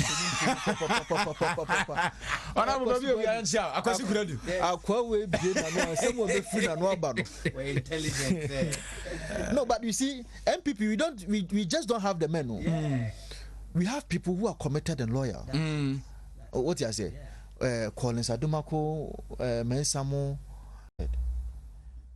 But I'm telling you, say, at your age, the next 8 years, 12 years, I think I know we're early 40s more. That's it. Have you thought about how you will or said you will to me at taking up the leadership of this party in Asante region? And if you buy for about 30 minutes, I was surprised that he called me just to tell me that. And funny enough, but it tells you, said the MPP leadership, and you say there are some youth in this party that we need to group them to take up the leadership of this party. Because I found Mark in core parliament, he was a young man. He took his time, learned, and today he's a deputy majority leader. He faces the NDC squarely. Okay. What you say? So the experience in parliament, has been an experience. It is a learning process for all of us. All right. And humbly, we are taking our time to learn and learn well. We are not disappointed in any decision made by anybody. Yes. In fact, we support the decision of His Excellency the President. Nana Danko Akufo-Addo. Because na as Akunya now the mayor from 2017 by so one first Akunya now may be as a member of parliament. His will, the virtue, the confidence or reposing in us. Okay. And then the mayor as members of parliament. All right. And then I mean, okay, say. Constituency after elections, near what to say. Well, constituency boko. Obviously after elections, Matthew Macau Kakra and all that, but the most important thing is how to rise above it. The most important thing, how to rise above it. Latin for Kasabi, you almost say primus inter pares. See, a primus inter pares. I just say, ye nipa me say to them, hey, ye na pepe. Nemum Baku a first among what the equals. And to the basic, you say, there's nothing like we no. And Old Tafo has been one of the places that since 2004. Dr. Antonio Kutose has been a member of parliament until 2020. He has paid huge dues to the people of Old Tafo. And in fact, parliament, the Old Tafo seat, people see me and revere me just because of Dr. Antonio Kuto said Jumadia Wadi. And then the caliber. And so huge responsibility to make sure say at least we will keep up that momentum. To that momentum. And the Otafo Matete say Anna Wontumi for crack can say be me as a leader. No. And for Wontumi for me. I say Wontumi TV. Last week was me as a leader. No. I said now can see you. Me as a leader, but what I know is that the good people of Otafo constituency, and especially the youth, your commitment, your unwavering commitment to make sure you better on my lives, is key. It's key, and also we have not changed from that. And only hear me, and that is what I'm doing. I've already given them my word that at least for this 4 years in a day, it is about the youth of Otafo constituency. And hear me. So far as I'm able to better their lot, and the party will not be disintegrated. 101.3 Wontumi Radio. Because Dr. Antonio Kuto say oni anti kuka biao. When you cook from the party executives or from the youth or kuka biao. Me ka be say Dr. Antonio Kuto say ona kuka bia no. Sa pepe na tie. Okay. E biansu ni ho. What you say? But what I know ne say the youth. Okay. Nini pe wo mu no. Dwumadi e betumi adie ama omo abra boma na so masitena mu etumi apagya no eno ene hia ye, which we are bent on making sure say we will deliver on that mandate. All right.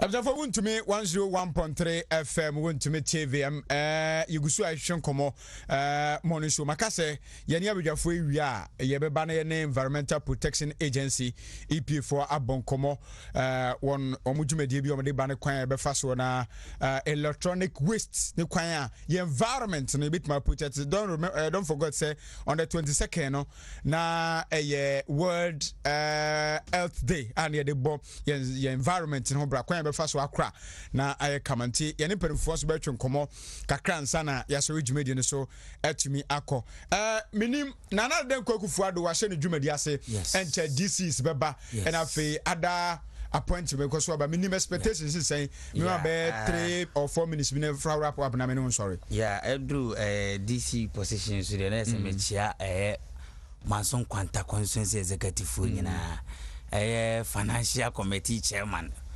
of Akwamboache mechia o na no pe ni ada fu nyina na onim sinia the me can say about in terms of DC issue na mesre pass constituency executive for no mesre ebi nsusu mpre okay ma ebi nrose kra because ya ehu 2020 election niema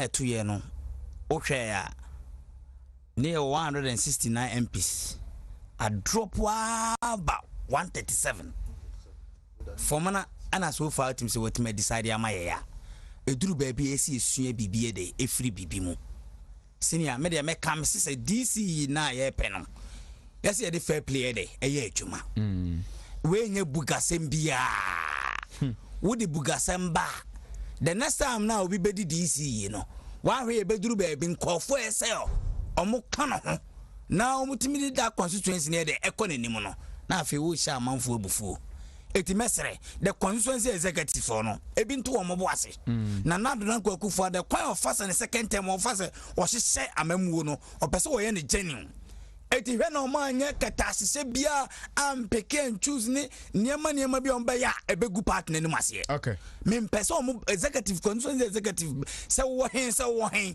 enya de ebegu MPP partner ni mase ade ya efi se betimi add value to MPP party no NS ye okay ye ma pin contest fair contest si efi se obi ho ne betimi ayi na ba fair so the court na dan kwagufado ye president betimi aboni dia fair enough I hope say sa de no fair play ni timi ye adwuma next time no si yi mi nua kwaku a metimi de me support ayede ama me so me wo technical ability bia metimi de amane say ye nyina ye mfanye chechire constituency ni sebe ye constituency beti ma aye intidi me de mate se amanfo bi ahya ase buga sembi ni sa ne ma no mesre okay ye mani nyina nsizi fire ni ye hwe kwan a ye famu a so fa ne be wie no ne nyina ye baako because esi nya formidable team near the 2024 say 2024 say yantimi ahwe ni yi a ebe haye but ni nyina so betimi start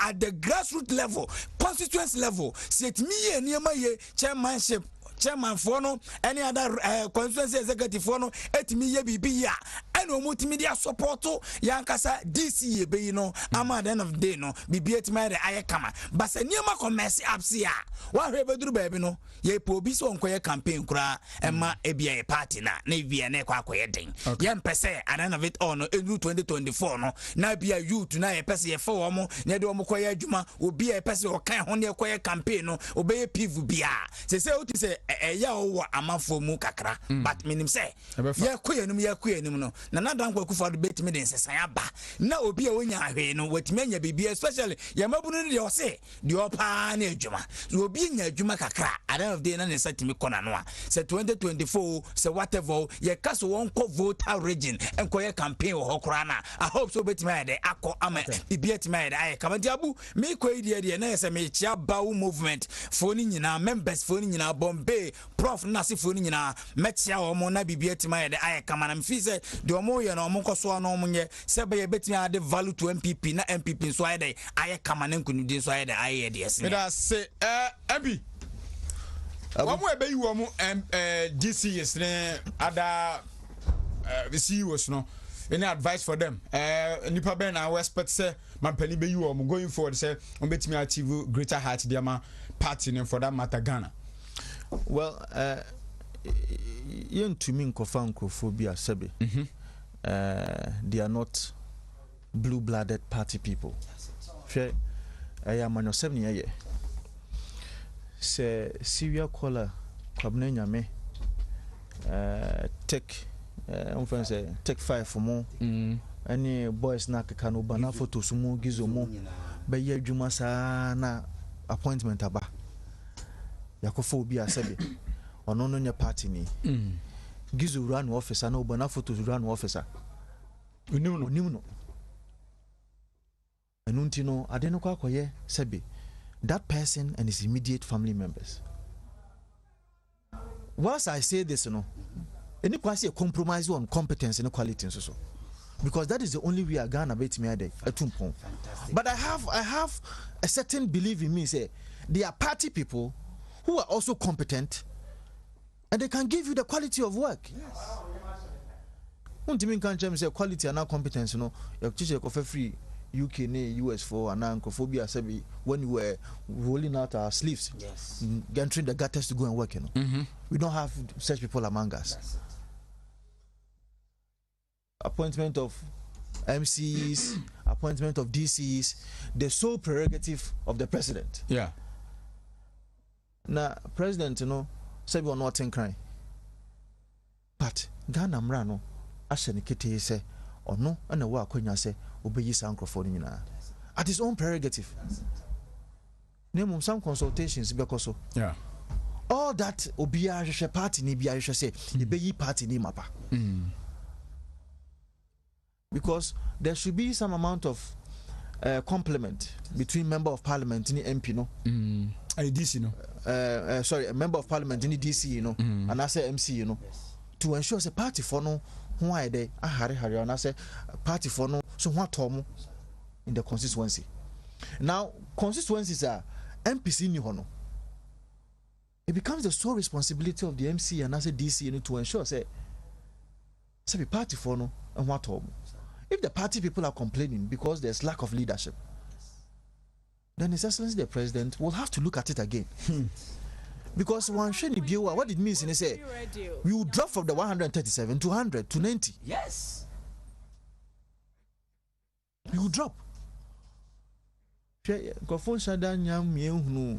Really what transpired or what happened there? Am I free that 169 to 137? But a conglomerate of issues, make a conglomerate of issues are just in a bar together. I am able to do something pensono. And every facet of our political life. Okay. What it means in say we need to be extra careful as the kind of people are. You better choose more CEOs and MCs and DCs. Because if you are not breaking the 8, we should kiss it goodbye. Yes. We should kiss it goodbye. We cannot break the 8. If you are having CEOs and MCs and DCs are selfishness. Yes. Okay. No normal Emma party no enkoso ebe. But what it means is say if say His Excellency the President 275 broader consultations akoso ye ni etimi atwusu party for amama ya adwuma ni amaya. I have no doubt in my mind that nobody one of the catalysts in making sure that we will break the 8, and indeed it will happen when we have hard-working members of parliament, having hard-working CEOs, having hard-working MCs and DCs near back together to make sure say we will champion the cause of breaking the 8. I have no doubt in my mind say the NDC cadres what they are talking about there, NDC cadres Benjamin Kubuomo Kane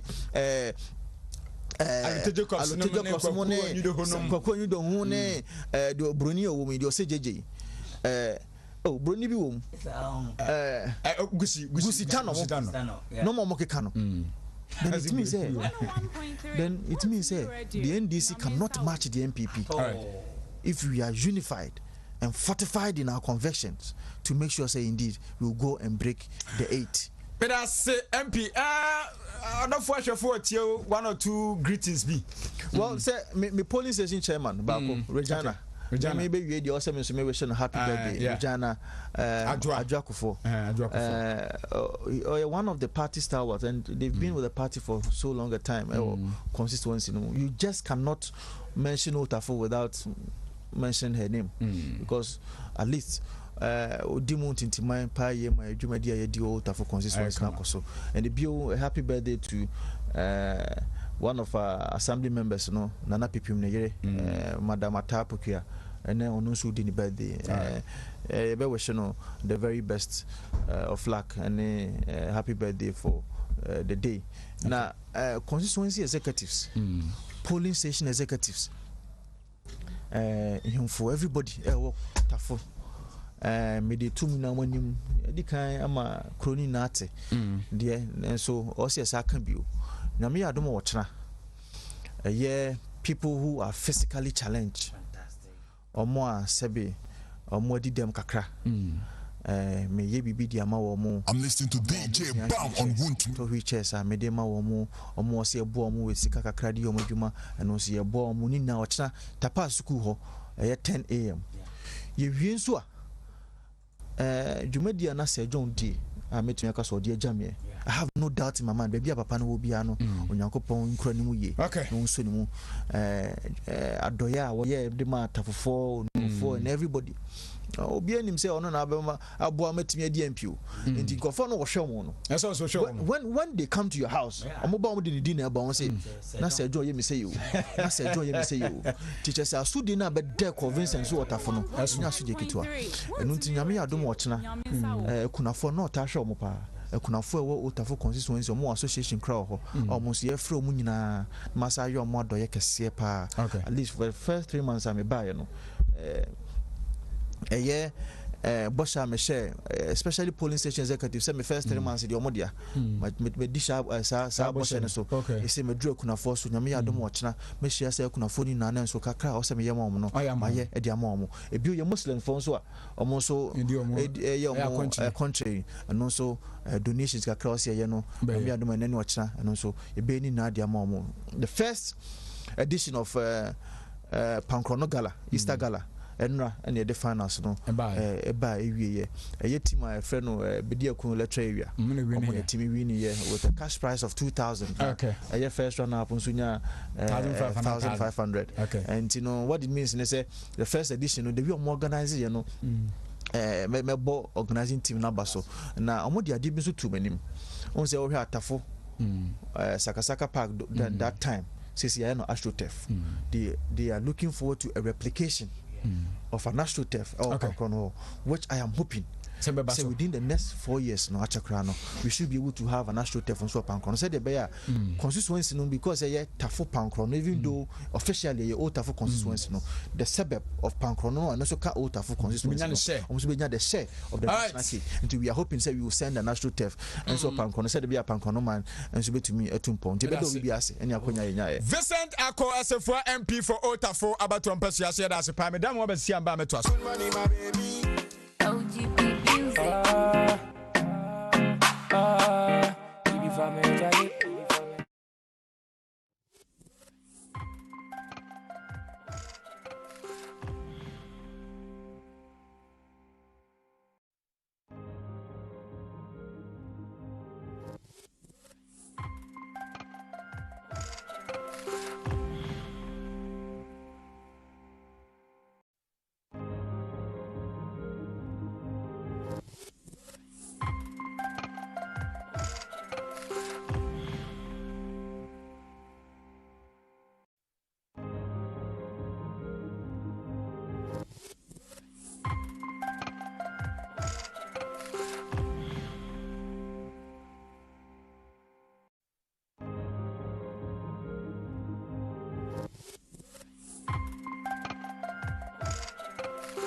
musi wo pa so onimnyamfo lawyer Kwabena when CEO for lawyer Henry Kwabena Kokofu doctor lawyer doctor Kwabna Kokofu baby obia good morning. I'm say regional reps were high and umbesu and Emma Bojuma said yes na efata na busa fo nkoma ye die Africa Environment Health Pollution Management Program. Typically no ye share electronic waste ne kwan be fa so aboa na niam ye kama.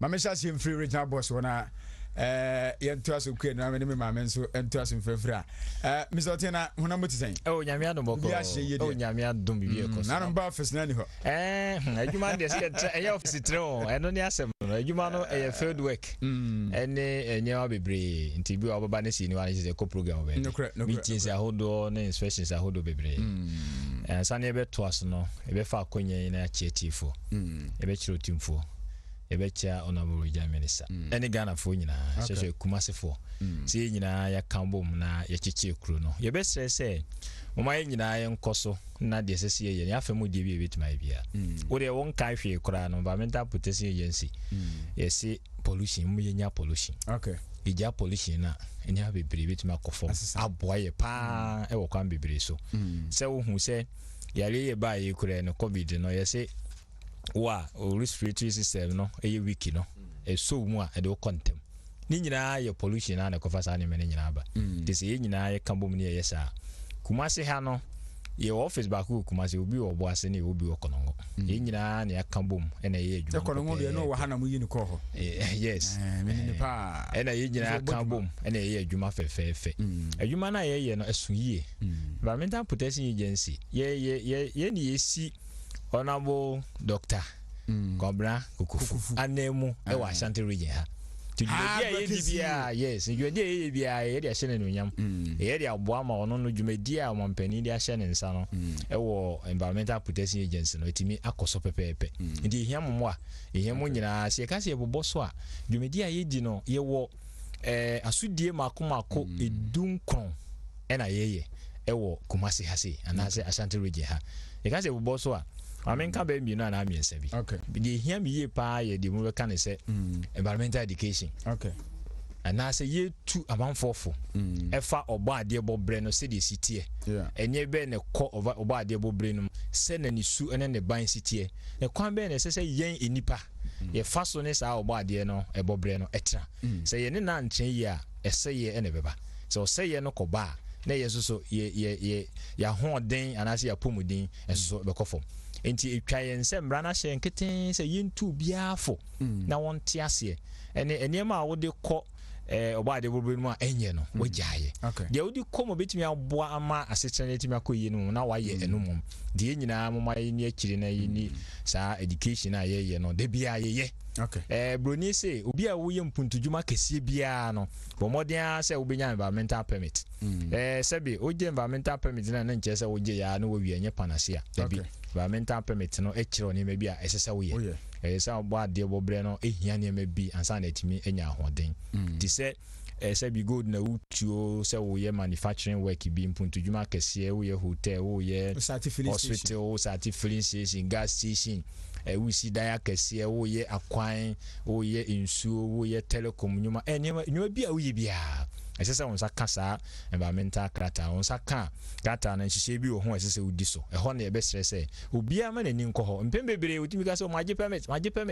na nso na niam a ya twero se wonye no onye ye eso so waje permit na ikura ne sa so waje permit no enye end to itself a permit no ma o means ma wakonya se yewe ansa na oba de bobre no etimi akoso nti mo ayen koso saa emse mienu pa na metimi aka edoso yie bebre ka se yebo so wa hwie na enfiri na ene de wo kese a de na be no free national free national buy program no jumeje bi a ye bidie no eno nti na waba e ono nko ana ba se de odika kan no e ye peni ankasa wo bebi honorable minister so ebebebi e me ya adom akira e bi di se adwuma no te hono de me jayama no na ono achechiri mu ankasa Meda se ye mame Helen Esiama, acting national director for internal commission, right?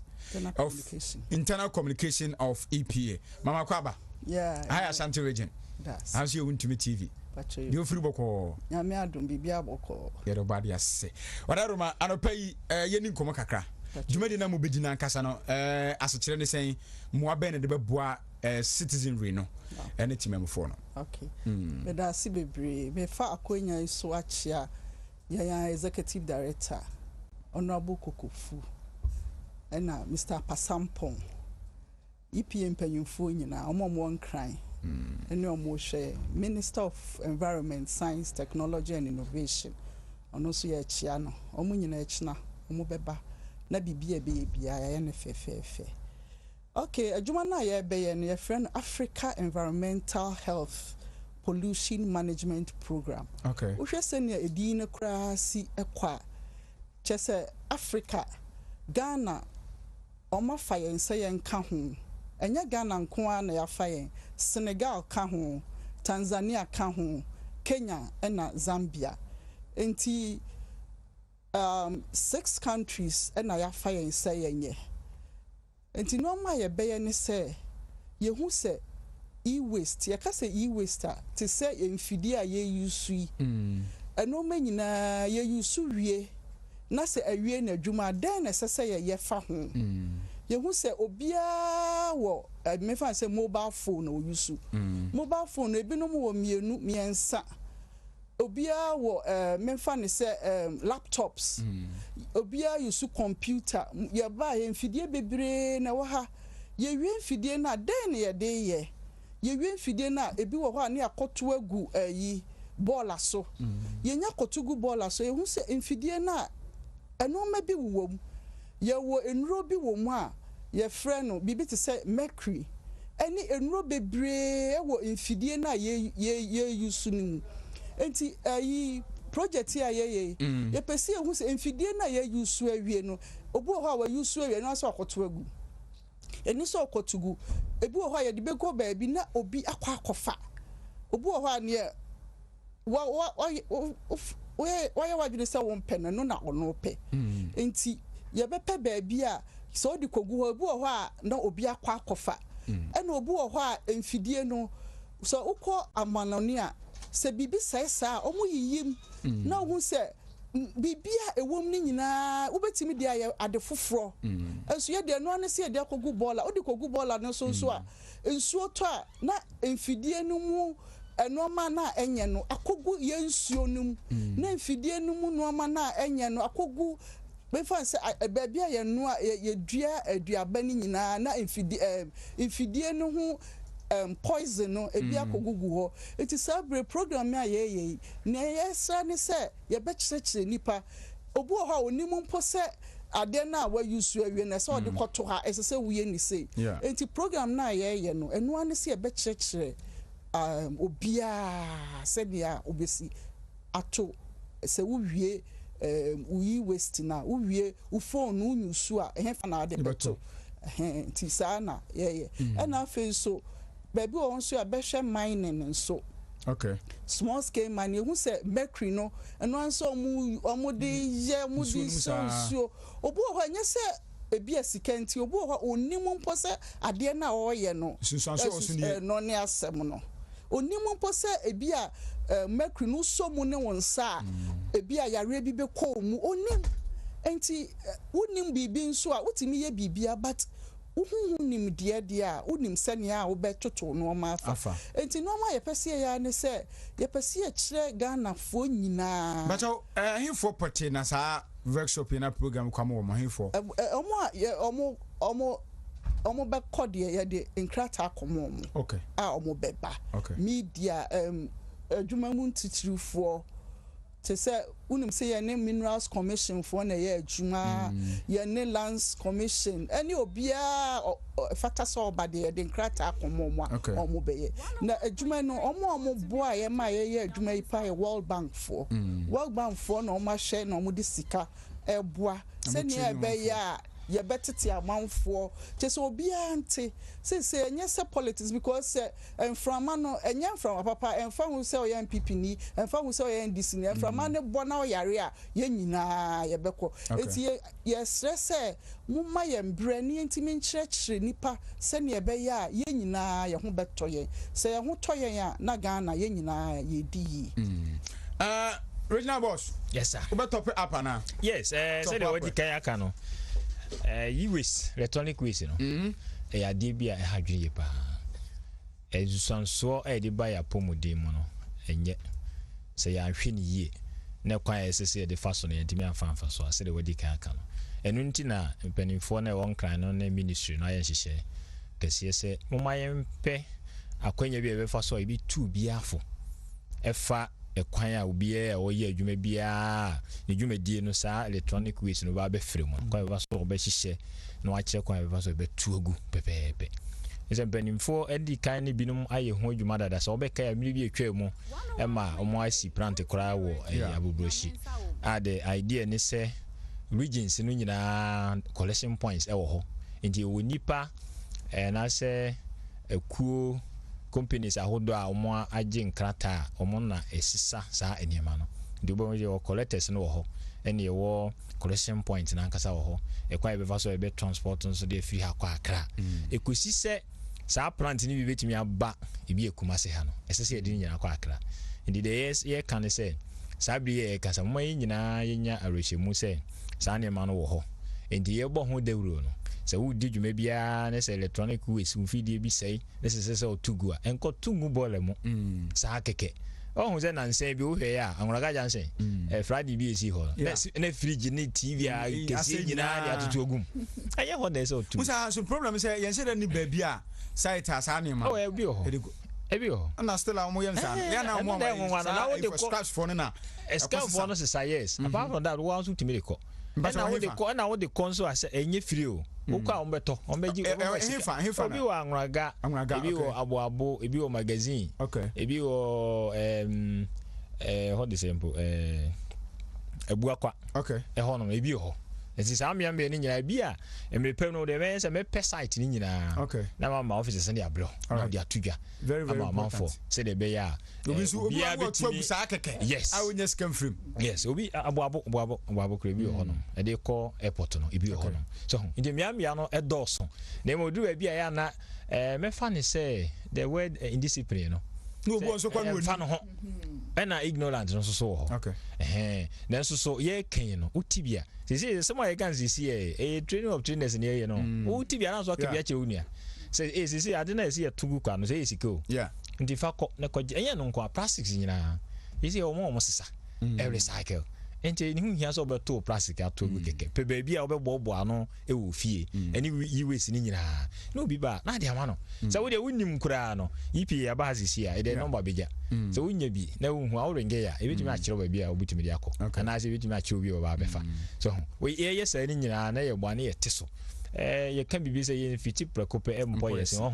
ye nkakra wo wate obi nso ate kakra bia be 1 year 2 years 3 years no bia ate na fi nyina ye de writing na ko ba se wo tiwie na wo bu anigu so na ayo ho se wo de mfa wo ho a esa na onye wo mamba pa na wo be so wo ma na be koso esisi ye nyina yitu anamo e wo kwan bi so sisi no bruni be kan se stereotyping sa na ye no sa ye no de atwam isi ye obi esese ni mo technology na move the world technology ya ka se be ye mfidi akese na technology se ni esi kasa kora no ye se osesem e kwa ya fa so ni nipa di nkomo eye no se wo ye no normal way dey as atete na nyi ni nyina se osesem enti mo ye nyina sesem na obo ade wo bre no ye hwe so yi kumase ha se de wudi ga kan no enia bebre wa ha ayeye the do baby na oman na 22nd na World Health Day talking about World Health Day yes man tonka cancer baby ada yama yani otu for ko suicide ho abarikes ankasi ama region honorable minister kra oze ebi e man dey o ya batie hu yan so ho yani doctor credit hu komo we kire ho it's very important ye hu enti o ma nyina yen kamo the woman is oba ade bobre ho enema no empuntudwuma ene de oha no eba eno nti ye nka se enye mpuntudwuma mpuntudwuma de ye na wo ye no isusu aso beba wo ye tie ye isusu aso beba enti isusu aso na beba no esese wo hu wo wa wudi dwuma na ese wo hu nya mi yipi mi na ese mi hu wa nka se esese wo hu se o dwuma ye mi di ne kesie ne ketua ni isusu aso de bebe ni edi wura beba ebetimi de pollution aba pollution de mu ahodo miensa ye water ye air ene ye noise edu ba bia ene noise no de ebi nu mfa ne se ehu hia kwara ene so kwara na eku ye mo enti ne de nya kusi nsuo nko aso esan se nsuo die no we ne be kan say physical wo do ani hu but from any noise die no e say wo nhye ya fa ne say normal na obia so de bia na oye na pollution na ye check pollution level no na bad e de chewa na e won kakra so e basa na ma ele bebreba nti sa ne mani nyina adwuma na wo ye no e betimi ase nsuo so adwuma na me ye no e betimi e de a display nipa betimi atu nipa afire bi o mote e betimi asaya asase eno nkyere se jaye o adwuma no ye obeye nemom efe bi se mitigation e die na wo be gu akwa mu se ensuo no a nka be se no men se no kra sisi de men se no me fa abefo kwanso na maye ene boni kan se technology me fa abefo kwanso ma se ye nsuo no nsei onkomo na se nsuo no se mentimi ensia no kwa me nsuo na nsei a okay nsuo ni sei wi a e die na me fa so a me dani nsuo no amana sa yeye na menya madwuma na sebe ofa nipa bi ofa nipa be 500 200 300 ofa sa economy na we increase no development so na me no enti wo ye no nyina wi a na hihye ze odi gu akoma na wo ye so na wo so waye na nsan bi enche kura be busu mi ne company bi yi sa ye mom 2 weeks pe so mo fanye ne me ni sa BOD ni COD e ko nsuo no ye mpe BOD ni COD no sa o man nsuo no BOD ni COD ko for ma je say aquatic life ntimi enya adwuma nwene ne hwan sa nwene ne mo na wo nsuo ntimi ntransuo no mu a na je so nipa no so enye so ho enti ma mu 2 weeks pe no so nya me dum no enhihye so mo ye o mutimi ye enti na je se du ba bi a ya na atiada ya na ya dwene ye so sa se nsuo no de wo ho ya me adum ntem se nsuo na doso organ enti amafo fi se doso enye sa na tie doso na so se hwe ni ye na de se se ni timi ye na sepa mama program infa so ben na e de be bre amamfo na wonsemu etwa to ade ma na se bi akamu a o de be ma ne mfa wonsi okay program no de anye bia ye hu se e-waste ye wie na se ye mpa se ye tugu ba bi a e beboa na fe e-waste no ebde adwuma say enkrofo sisa e-waste ne kra ede adwuma ebebre Ghana na e-waste no so enye se enoa ne se ye bibia ne ede ba at least enye no manyina na sese ye use obu ho a enoa na sai kra na enoa ne se ode aba na bola eti si etimi ye program yi na se e-waste no ye ebia ye yiyim na ne mercury de kwa ha ye betime wu se enoma na ufili se asɛ no kra betime de aye bibi foforo na afa so mining nso ebeboa ama ye hu se enye noa ne se mercury ne keke nanso se ne ebe ya wo be so mercury no mu yie na wa handle ni yie na aboa ni nyina de adwuma bebre amanfo na ne kra ne se ye be kyerɛkyerɛ na obi ate se ade we a wuye se na sese woye because you say nimdie na ni ho kra enti obi a ye ne opɛ na afa so ye be sra amanfo se se yare bi ewom efa mercury nom ne ade ne ho a enye nipa ba ko pɛ na ebe se no omanfo se enya yare a oman ne entimi enko nanim yie enti enoma we ne sese ye pese de daadi e kire amanfo nyina nanso ye pese da EPF asese program yi oman pi wo habat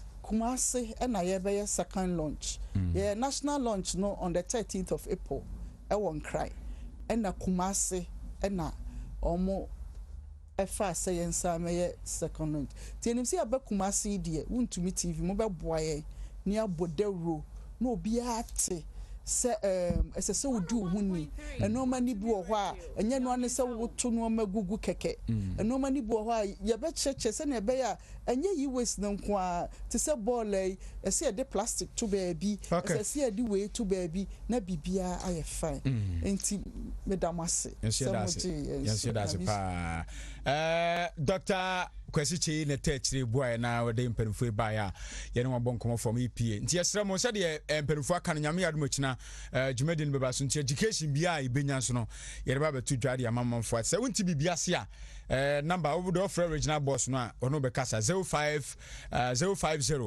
130 1613 050 130 1613 na ubefre ye mamen so 050 130 1383 wow numbers ne there 050 130 1383 ofre ye mame Helena enkomo bi hobia no wono be kasa na afia boa ye do besia na madam me ba mene Lawson Heba Clinic for ebe kasa ansana maso akọ nothing I get nothing